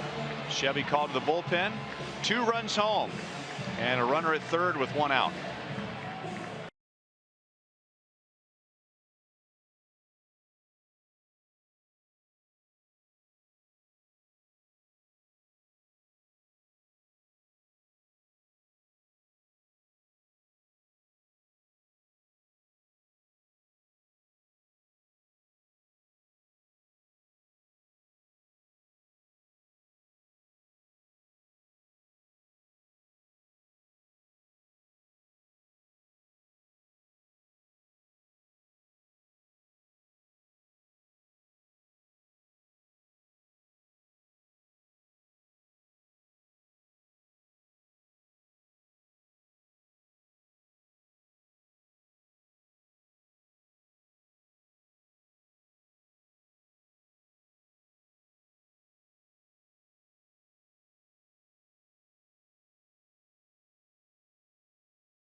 Smiles here at the K. 2 nice big hits there in the 6th inning. Here it was. This is your 2nd and 3rd hitters in the lineup. Moose got the big hit as the Moose was loose in the gap. Scoring Merrifield all the way from first base. Locane, after fouling a pitch off of his thigh, excuse me, off his shin, he says, I'm going gap shopping. Believe it. Right to the gap, opposite field. Love it how he's able to take that pitch on the inside part of the plate, middle in. Yeah, and give a little sign, a little love sign over there to the boys in the dugout. That's a beautiful thing to get Nate Carnes some runs. And now the lefty Dan Jennings with a runner at third, 1 out. White Sox have a shifted infield in.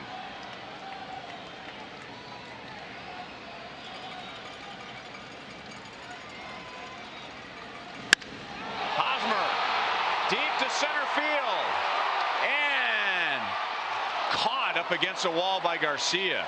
Wow. But another run will score, believe that. That ball was tattered and battered.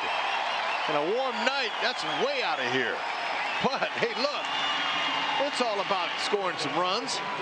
Haas did his job, and it wasn't messing around either. He's first ball, fastball hacking on that little breaker. It hung up right in the middle of the plate. Beautiful swing. Haas is getting it back. He's got a walk, he's got a knock. Nice play by Uiri. Yeah, and he's saying, no way. That's okay. That's a stake. And no at bat, sac fly. Beautiful. So the Royals almost went with 1 out, single, double, triple home run.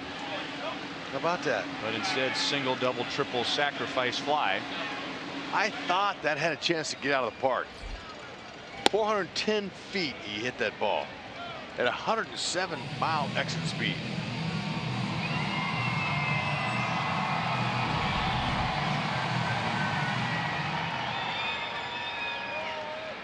Jennings, fastball slider. Couple different speeds to the slider. One's a slow one, one's a little tighter. 89 to 94 miles per hour.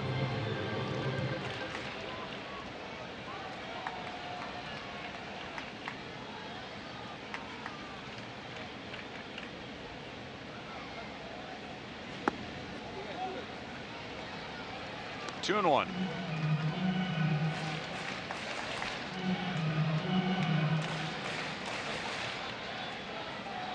Jennings is the third former Cornhusker to appear in the game tonight.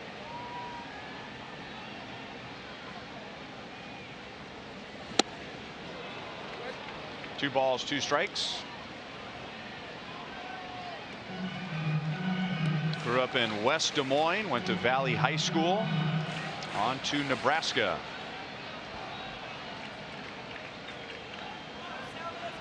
And Nate Carnes will take the mound in the top of the 7th inning. We think, maybe not.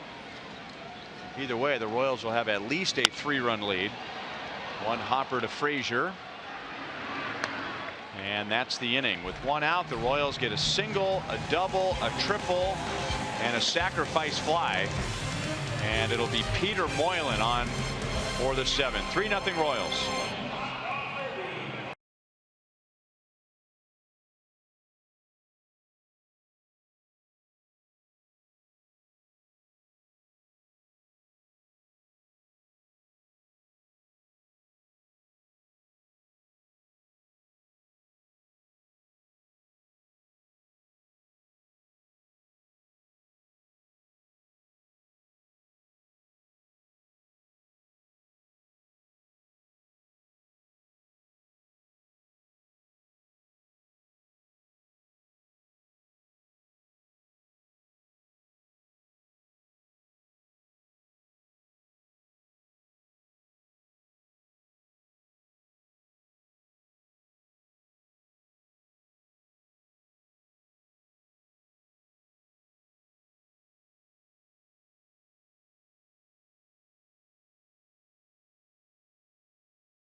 Baseball is brought to you by Panera. Panera caters for every group, every size, every meal. By Academy Sports and Outdoors, for all, for less. And by the Chevy Silverado, the most dependable, longest lasting, full-size pickup on the road. Find yours at your local Mid-America Chevy dealer. Mike Moustakas drives in one. Lorenzo Cain drives in one. Eric Hosmer drives in one. And now Peter Moylan is on for the 16th time. And this is the Royals' 26th game. So he's on pace for 100 appearances this year. Sinker slider. 2-pitch mix.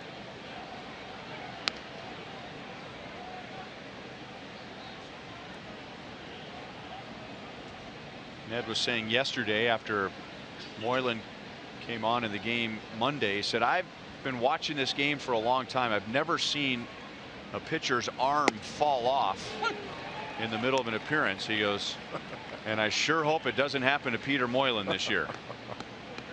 Well, he's got these two righties, Frazier and Garcia. He's counting on getting them out.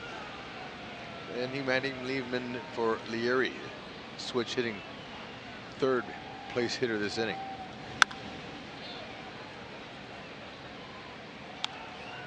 If he can get the first two, he might as well just leave him in.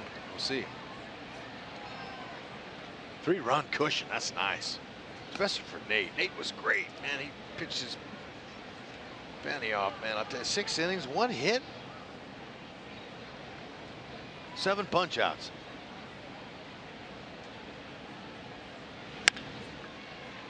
Out to Escobar. Shows off his strong arm and gets Frazier for the first out.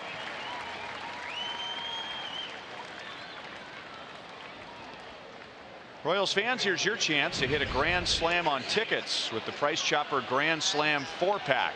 You'll get 4 view reserve tickets to any Sunday through Thursday game and 4 Royals baseball caps, all for just $44. The Price Chopper Grand Slam 4-pack can be purchased exclusively at any area Price Chopper location. Those fans look happy. Yeah. Sinkers, sliders, guys, hit. You know, you can give up a lot of ground balls. That's what he's hoping there. Garcia got him a new bat.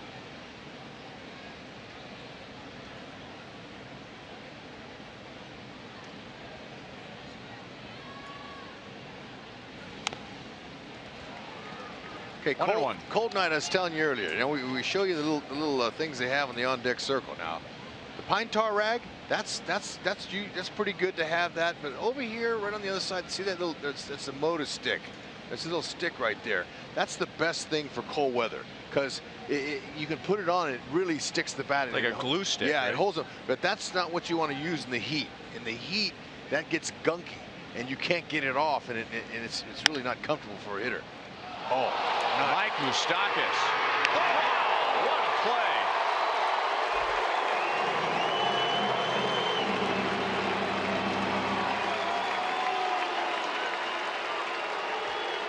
Talked about Moylan's ability to induce ground balls. And Avisail Garcia, who hustles all the time. What a tester by Moose. Look at him get on top. He didn't have a chance to take a crow hop and throw. He just did that flat-footed. Look at the skills there. That's nice. Lateral movement, flat-footed, hose him out. Beautiful.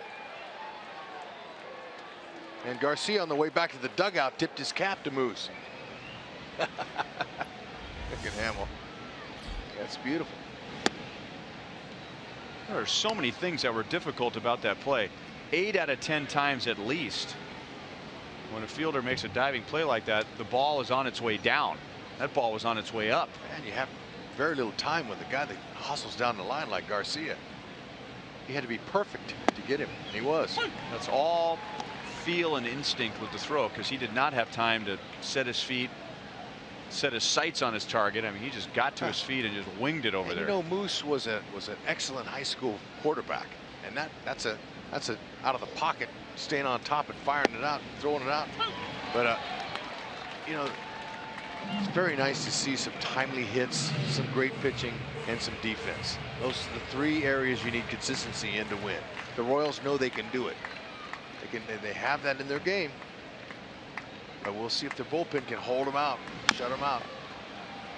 Off the plate, and Hosmer just happens to be right at the bag to get the speedy Leury Garcia. One of the best defensive plays of the year so far. Turned in by Mike Moustakas. Loose is loose.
Royals on top, 3-0, showing some world championship skills.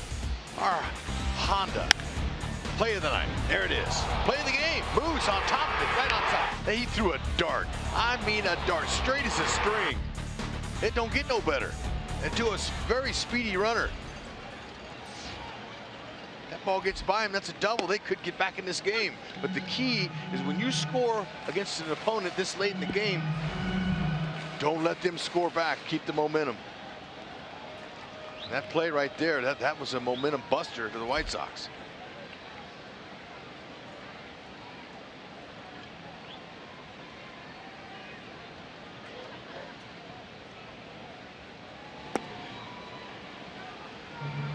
One and one on Alex Gordon, 0 for 2. Followed by Bonifacio and Moss. Second time that Alex has led off an inning tonight.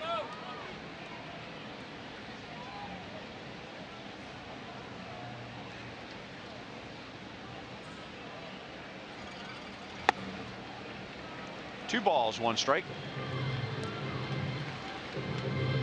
Alex and Jennings did not cross paths at the University of Nebraska, missed each other by a year.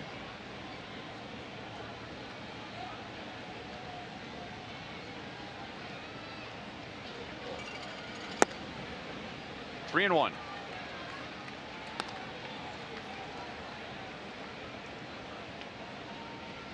Jennings took over with one out last inning after 2 runs had scored, and he threw one pitch to Eric Hosmer, who hit the daylights out of it and almost homered to center field, but it was good enough for a sacrifice fly. Jennings got the final 2 outs of the inning.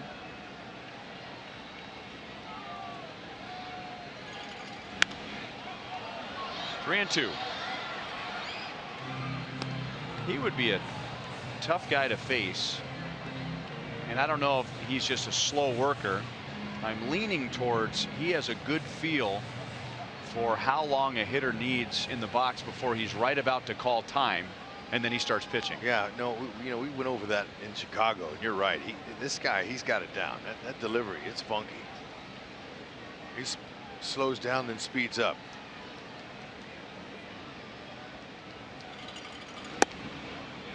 Just outside for a leadoff walk.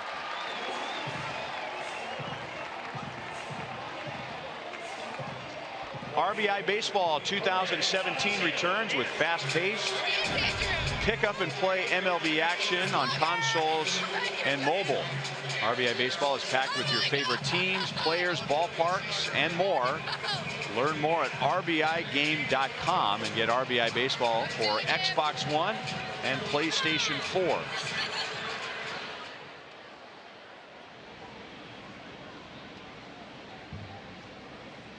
Now Bonifacio with a runner at first, nobody out. Pulled foul, 0-1.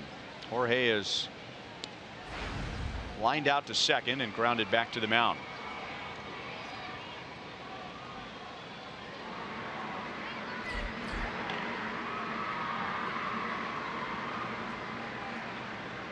Soria joins Matt Strahm in the Royals bullpen.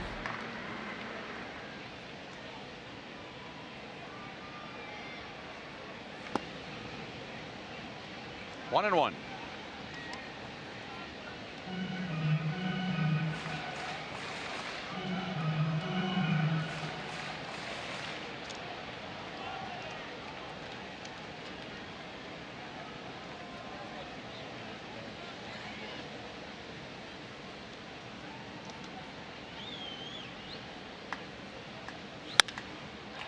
Deep short. Anderson goes to second on a bounce. They got him. And Nedjo says, I'm not so sure. No protest from Alex. He immediately heads back to the first base dugout. Anderson, really good range there. That's a nice play. I thought that had a chance to get in that hole as a hit.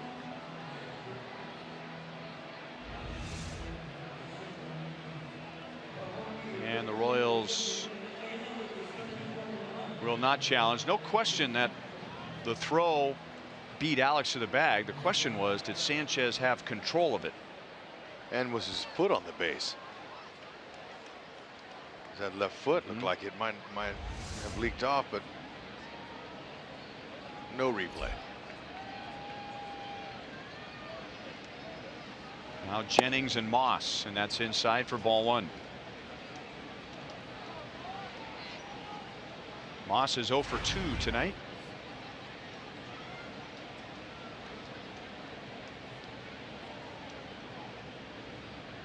Royals 5 through 9 hitters are hitless. Until now. That'll get Bonifacio to third. And runners at the corners with one away.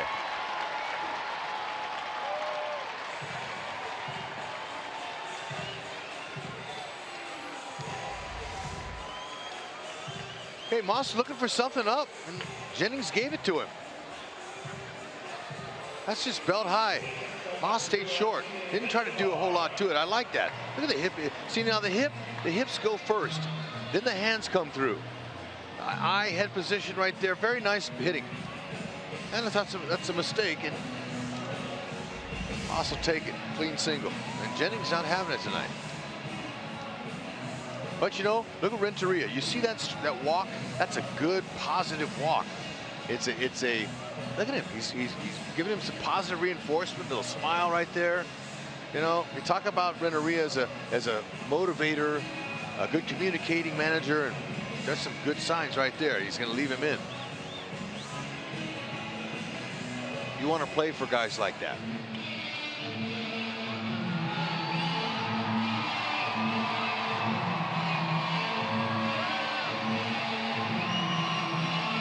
White Sox do have a right-hander ready in the bullpen, Chris Beck.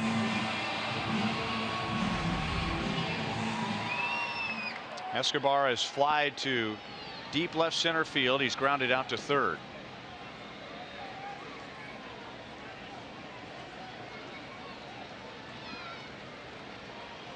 How about our first squeeze of the year? Good call. How about it? He's got one out. Frazier, not quite even with the bag, and maybe a step it back. Just not even a squeeze. Just maybe just bunt. Safety squeeze. Bonifacio was not coming down the line. Escobar thinking about a base hit right there and trying to push it out to the second baseman. You know, when a hitter's up there and you're looking for the squeeze, the sign, but see, he just did that on his own. And with a lefty throwing, most left-handers fall off to the third base side. So after the delivery, you push the ball, and you push it right here in this direction, usually, because the pitcher falls off to the third base side, and that's an easy way to get an RBI. But he missed. And now down in the count, no balls, 2 strikes.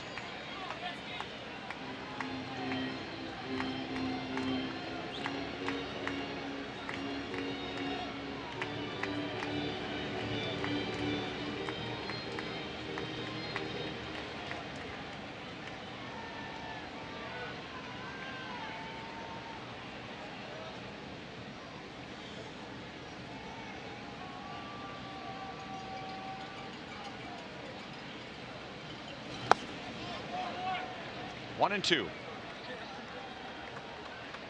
Well, when you're averaging under 2.5 runs per game, the list of issues is a long one. Royals are starting to spray the ball to all fields, as they have tonight. Another area for improvement is getting a runner in from third with less than 2 outs. Royals haven't been their typical selves. Situational hitting. Escobar has to avoid a strikeout here. Jennings going to keep burying that slider down low. Well, he's laid off back-to-back sliders. 2 balls, 2 strikes.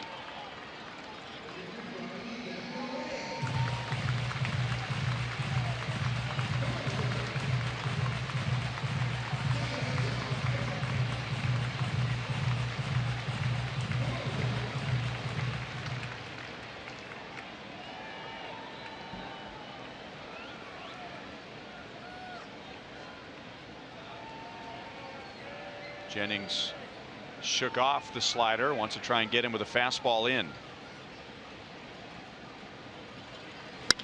Ground ball, fair, past third. Escobar comes through with 2 strikes. And the Royals have their 4th run tonight. Moss goes to third on the double by Escobar.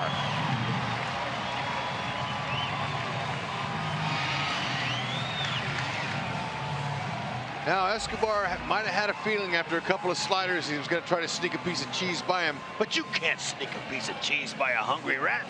That's just his 4th RBI. He pulled it right by Frazier to pick him up. Very nice hitting. That's what he's looking for.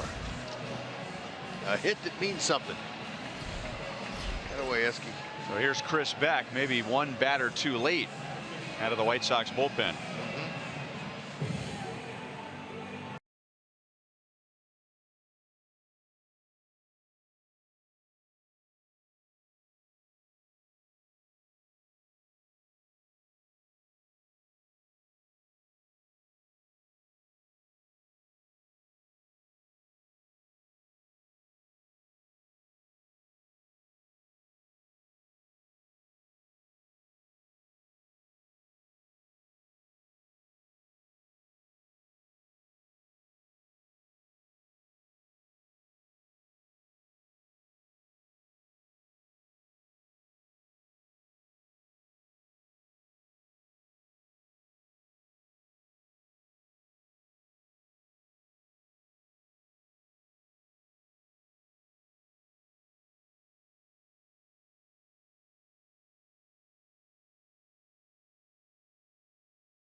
Is presented by the authority of the Kansas City Royals. They may not be reproduced or retransmitted in any form, and the accounts and descriptions of this game may not be disseminated without the express written consent of the Kansas City Royals. Ryan Lefevre, Rex Hudler with Joel Goldberg, and with Brandon Moss at third and Alcides Escobar at second. 1 out. Chris Beck on the mound. Whit Merrifield at the plate. Infield in halfway. In the air to right field. That'll do it. Retreating Avisail Garcia makes a play on the line. A fair ball catch. Merrifield drives in the Royals' 5th run. And Escobar goes to third. Way to go, Whitley. I think let's go back to Escobar's at bat. Let's check it out. Let's see how Dan Jennings was trying to get him out. All right, watch this. That's a perfect bunt. He missed it. Okay, it's up like that. Now he's going down. He's going to stay down, down, down, and down. They're trying to get him to fish, trying to get him to swing at it, and then he tried to stick a piece of cheese by him. Couldn't do it. That's right. He pulled his hands in nicely, barreled it right by the diving Frazier, and that was a lot better than that push bunt. He would have got an RBI, but that double got him in a scoring position. Moss and Merrifield picked him up with a sac fly. Beck, fastball, low to mid 90s, slider, changeup. Only pitched 3 innings.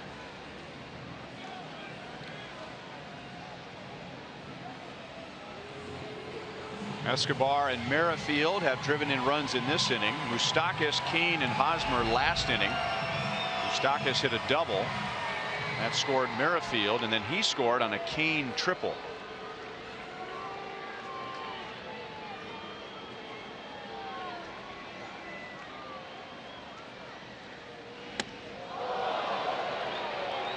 One and one.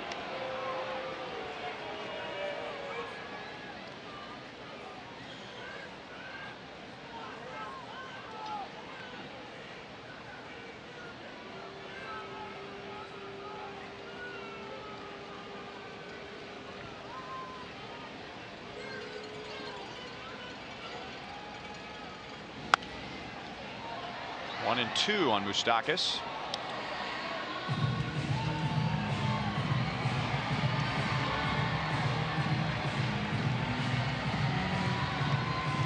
Been a mostly consistent first month for Mike Moustakas with a base hit tonight. He's hit safely in 15 of 16 games where he's had an at-bat, an official at-bat. Had one game as a pinch hitter and he walked. Escobar took about 7 steps down the line at third, and that got Beck's attention. Well, you know, look where Frazier is over here. Esky can get this far down here if he wanted to.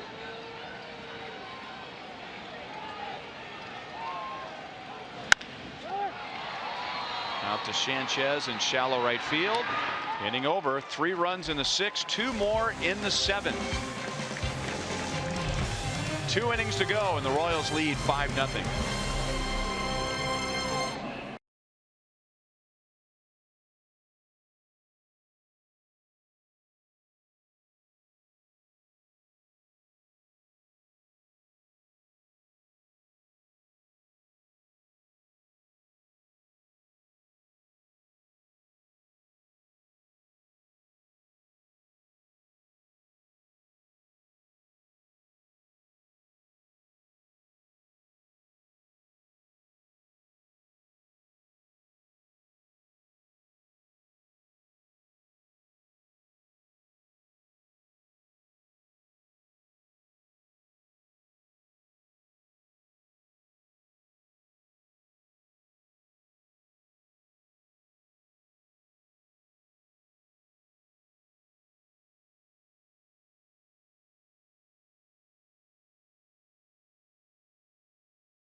Somewhere we've got to show it. 0-0 score till Moose ripped that liner in the gap in right center field. Scored Merrifield all the way from first base. Lorenzo Cain comes up and goes opposite field. Split the gap. Same gap. Right-handed batter scored Moose. That's 2. But then watch this play by Moose. You're going to like it in the 7th inning. Oh, that was a beauty. Look at him. Snag and throw on the line. That was a dart. Beautiful job. Pete Moylan loved it. And then Esky says, I'm not done. He picked up a ribby right there.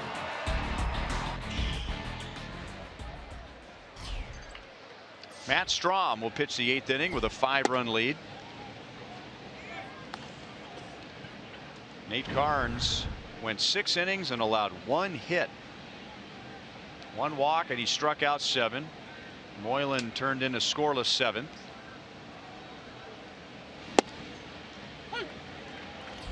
Kind of looked like this was the way the Royals bullpen was going to be in spring training, in a save situation. Starter and Moylan, maybe Soria, handing off to Strahm in the 8th inning, and then Herrera. Yeah, you know, I've always heard Royals Hall of Famer Jeff Montgomery talk about, you know, it takes time for the bullpen. It takes a little bit longer than, you know, than other areas to get situated. Sometimes a month, sometimes maybe a couple months before guys get in their roles, and that's the way it's going to be this year. Ned, not used to having a bullpen without roles for the guys, but it's coming. It's going to take some time.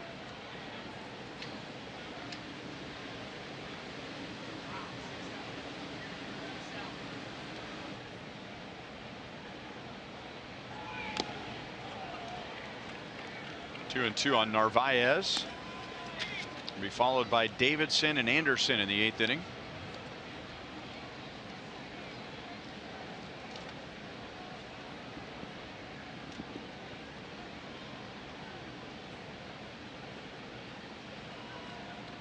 Strahm has pitched a combined 4 scoreless innings since coming back up from the minor leagues. He began by allowing 7 runs in an inning and a third. Went down to Omaha, was gone for about 11 days, and now 4 scoreless innings over 4 appearances. And he begins tonight with a strikeout. By the way, he's only allowed 1 hit over those 4 innings since his recall. So the Royals were convinced it was as much mechanical as it was mental for him, and so far they're right. Yeah, a little tweak, and exactly. Plus, you know, that arm angle he's got, that's a very difficult arm angle and for any left-handed hitter. Fastball, slider, occasional changeups. 0-1 on Davidson.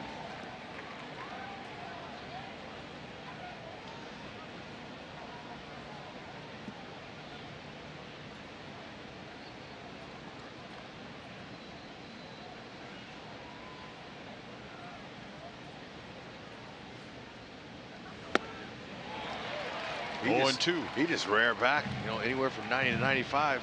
Sometimes he'll throw a 96 right by guys, and he's fearless, especially with his commands on.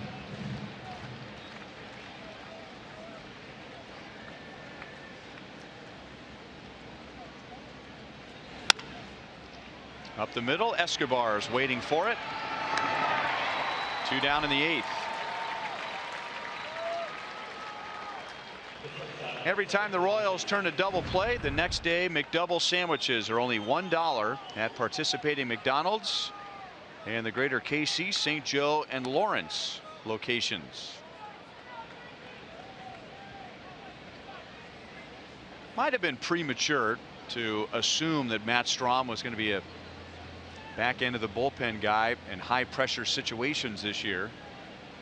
After all, he only made 21 appearances last year, but boy, was he good. 22 innings, 3 earned runs, 30 strikeouts, and allowed a 173 opponent's batting average last year. Impressive, but those numbers are enough for Dave Island to say, hey, look, guys, we have to find a spot for him in our back end of our bullpen. And that's what they did going into spring training. They revamped their bullpen around this young man here.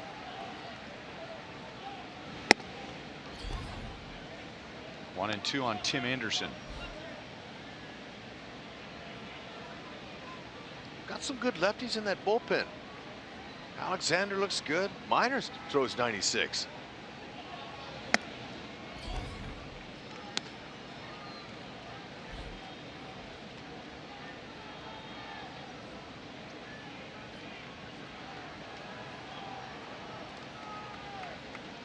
White Sox have 1 hit, and that was 3 batters into the game.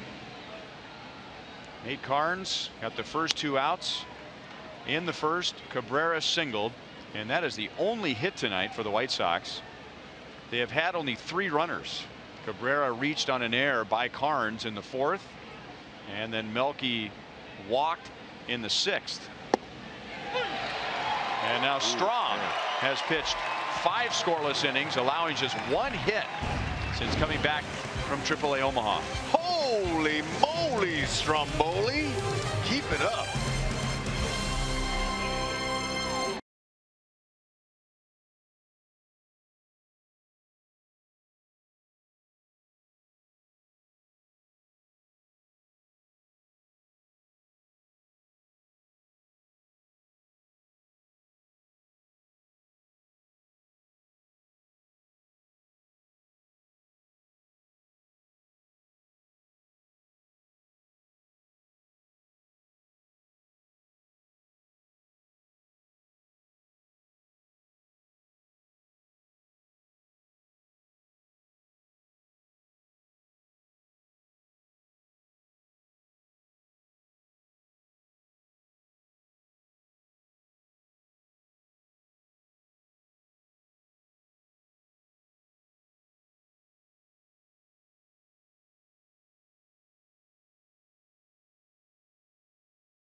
Where Byron Buxton is hitting 160, but he is still an impact for the Minnesota Twins. Look at that play on a line drive from Chris Davis.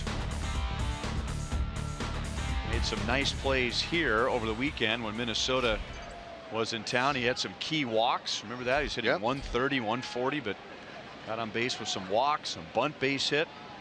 And man, did he cover some ground on that line drive.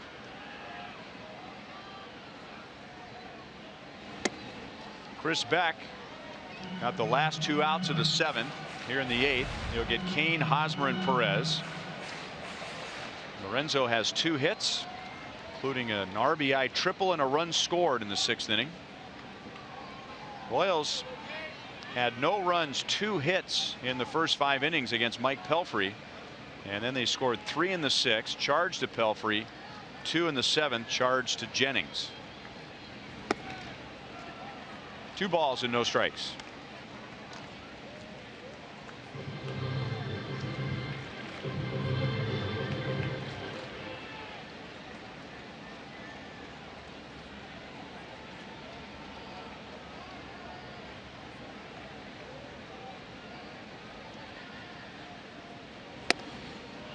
Three 3-0. Lorenzo's already swung at a 3-0 pitch tonight.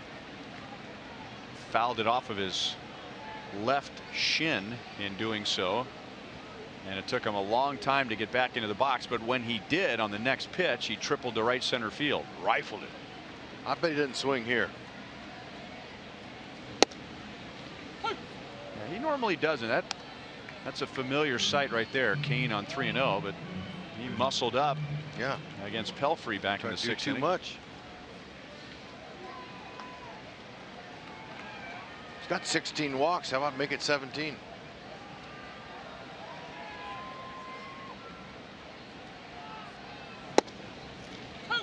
Full count.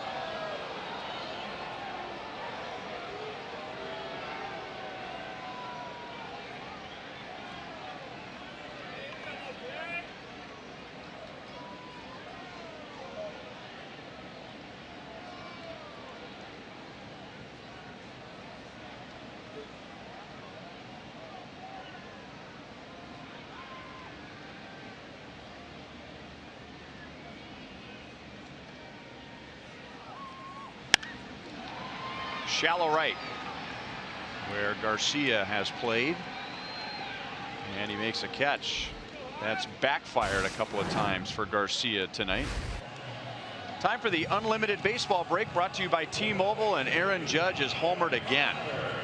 He now leads the major leagues with 13. The Yankee rookie record, by the way, is 29. Joe DiMaggio back in 1936, and Judge has 13 already. Ryan Zimmerman's bounced back nicely this year. Kenny Vargas has driven in 5 in Minnesota's big lead over Oakland at Target Field.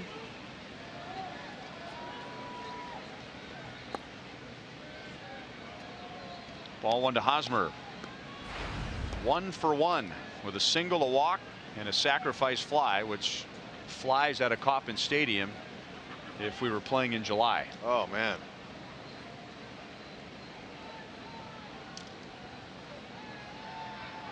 Maybe if we're playing here in a week from now, it flies out of Kauffman Stadium. Yep. Off the knuckles. There you go.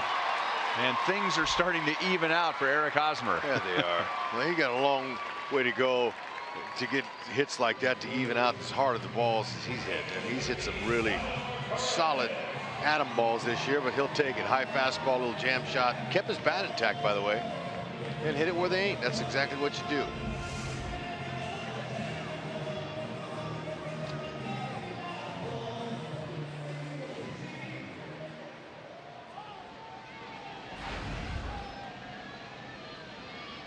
Salvia is 0 for 3.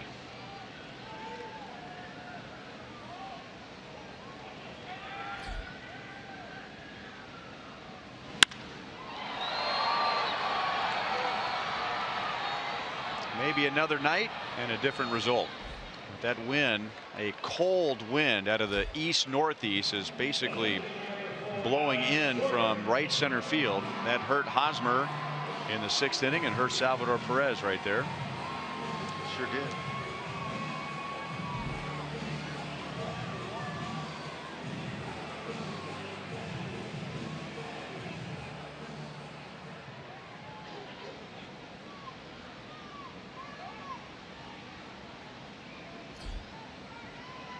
Two down to Alex Gordon, 0 for 2 with a walk.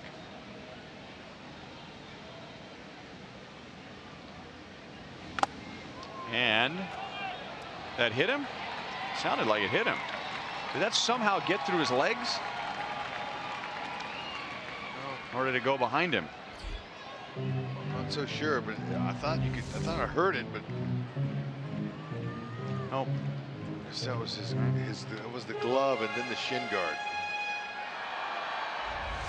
Next time Alex is hit by a pitch, he'll have the Royals record for being hit by a pitch. Right now tied with Mike McFarland with 78 for his career. He don't shy off anything coming in. He just takes it for the team.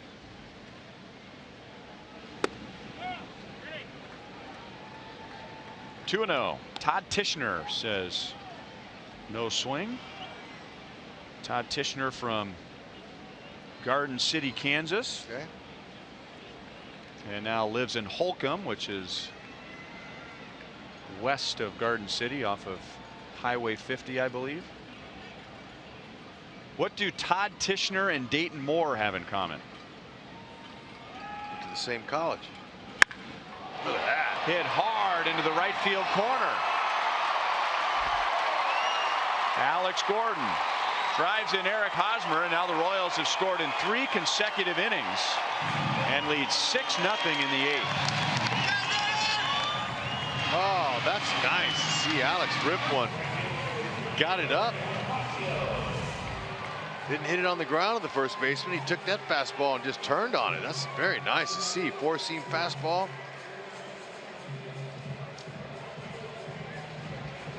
From Chris Beck.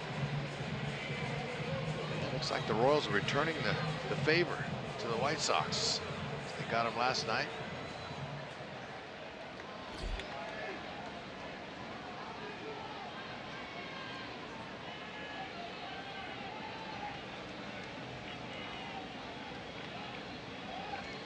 Bonifacio with 2 down.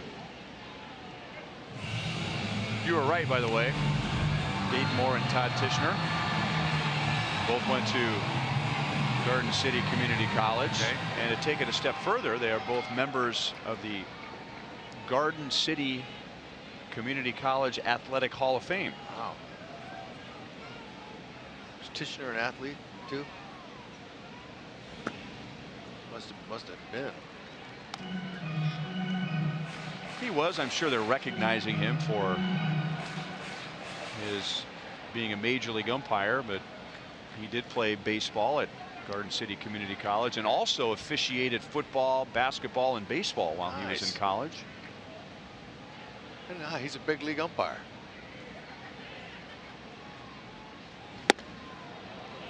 Todd Tishner, and he's a really good guy.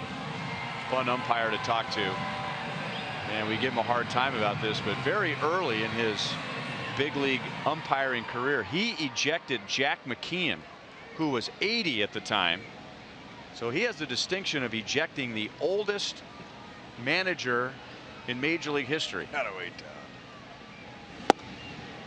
You're not feeling sorry for anybody, right? I like it. I don't care if you're 19 years old or you're 80 years old. When you're out of line, man, you're out of here. Exactly. I'm sure there was some unkind words heading his way, and he's not going to take it. You ever get thrown out of a big league game?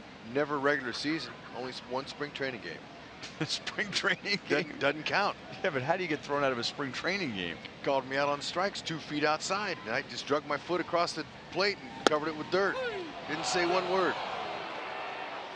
Bonifacio strikes out. The Royals have scored in 3 consecutive innings. 6-0 Royals to the 9th.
Sign up at mypricechopper.com to save on Aquafina when the Royals get a save.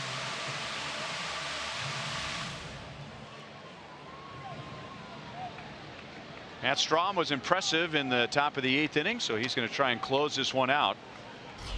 Phase 3, retired 3 with 2 strikeouts. He'll get Sanchez, Cabrera, and Abreu in the 9th. The Royals are 3 outs away from taking a 2-1 advantage with a chance to win the series tomorrow afternoon.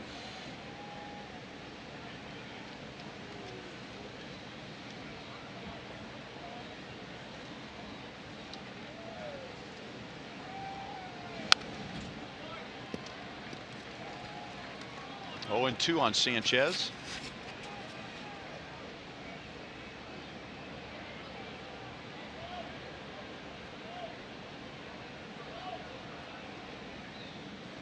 There it is. It's the motor stick. That's the best thing to use in cold. Don't want it to get gunky when it's hot out. I'm telling you. Is that a word? If you looked up gunky in the dictionary, what would you get? That's just from the dugout. That's a term. Hey, look, it's too gunky. I don't want to use it.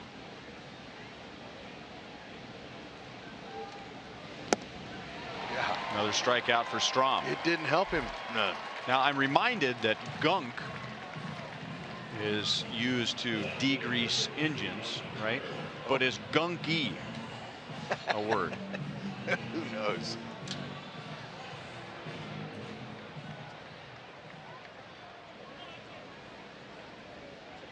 Strom getting an extra inning of work here.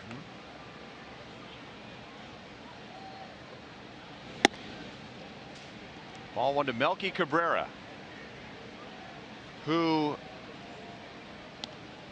aside from a strikeout and a wild pitch, is the only White Sox hitter to reach base tonight.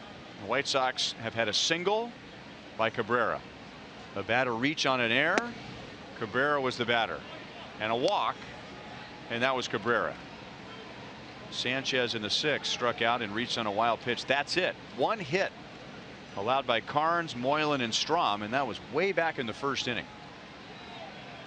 Melky's hoping to get on base for a 4th time and get a 4th hug from Eric Hosmer.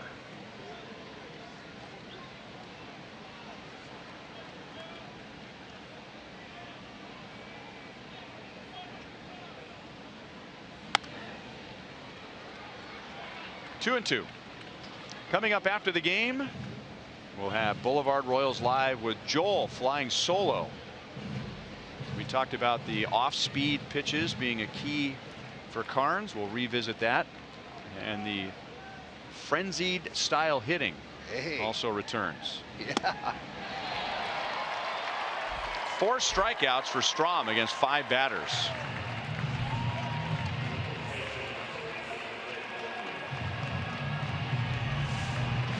Here he is. Look at that little sidearm action coming in the back door there. Melky, he didn't know what to do. The fastball was blown by him. The breaking ball went by him. And great job on the mound tonight.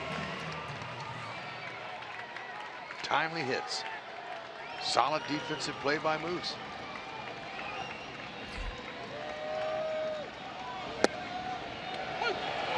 Abreu is 0 for 3.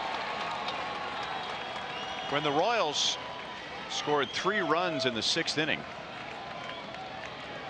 that was just the 4th time this season that they've scored more than 2 runs in an inning. Drilled to deep left field, and the White Sox will get on the scoreboard with 2 down in the 9th.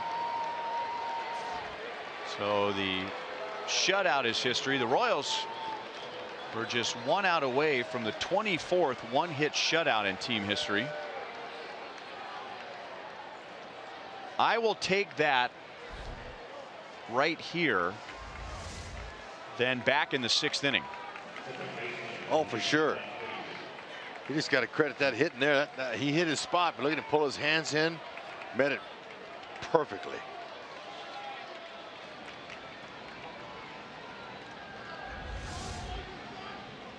Frazier takes high. Back in the 6th inning, no score. Neither offense was doing anything. Nate Carnes struck out Matt Davidson. He struck out Tim Anderson. Then he struck out Yolmer Sanchez. But a wild pitch with the same pitch allowed Sanchez to reach. Sanchez stole second base. Cabrera walked, and there were 2 on 2 out for Abreu.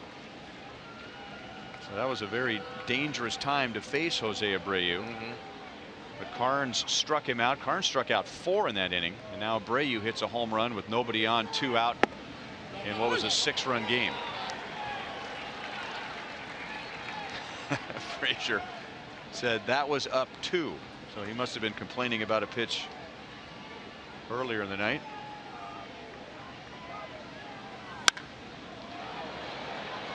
Out to Kane in center field. Well, it's not a shutout, but still pretty impressive. Royals pitching allows 1 run on 2 hits. It's a big night on offense as the Royals score 6. And now the Royals have a 2-1 advantage in the series. Very nice. All right, like it. I have a chance now to get 3 out of 4 of the series here. That's exactly what they want. Excellent job, Nate. You were great. Fantastic work. Only gave up 1 hit.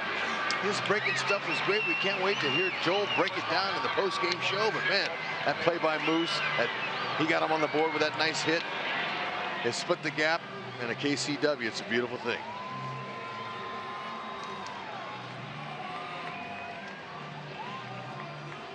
So really good pitching in all 3 games of the series. Vargas and the Royals bullpen on Monday.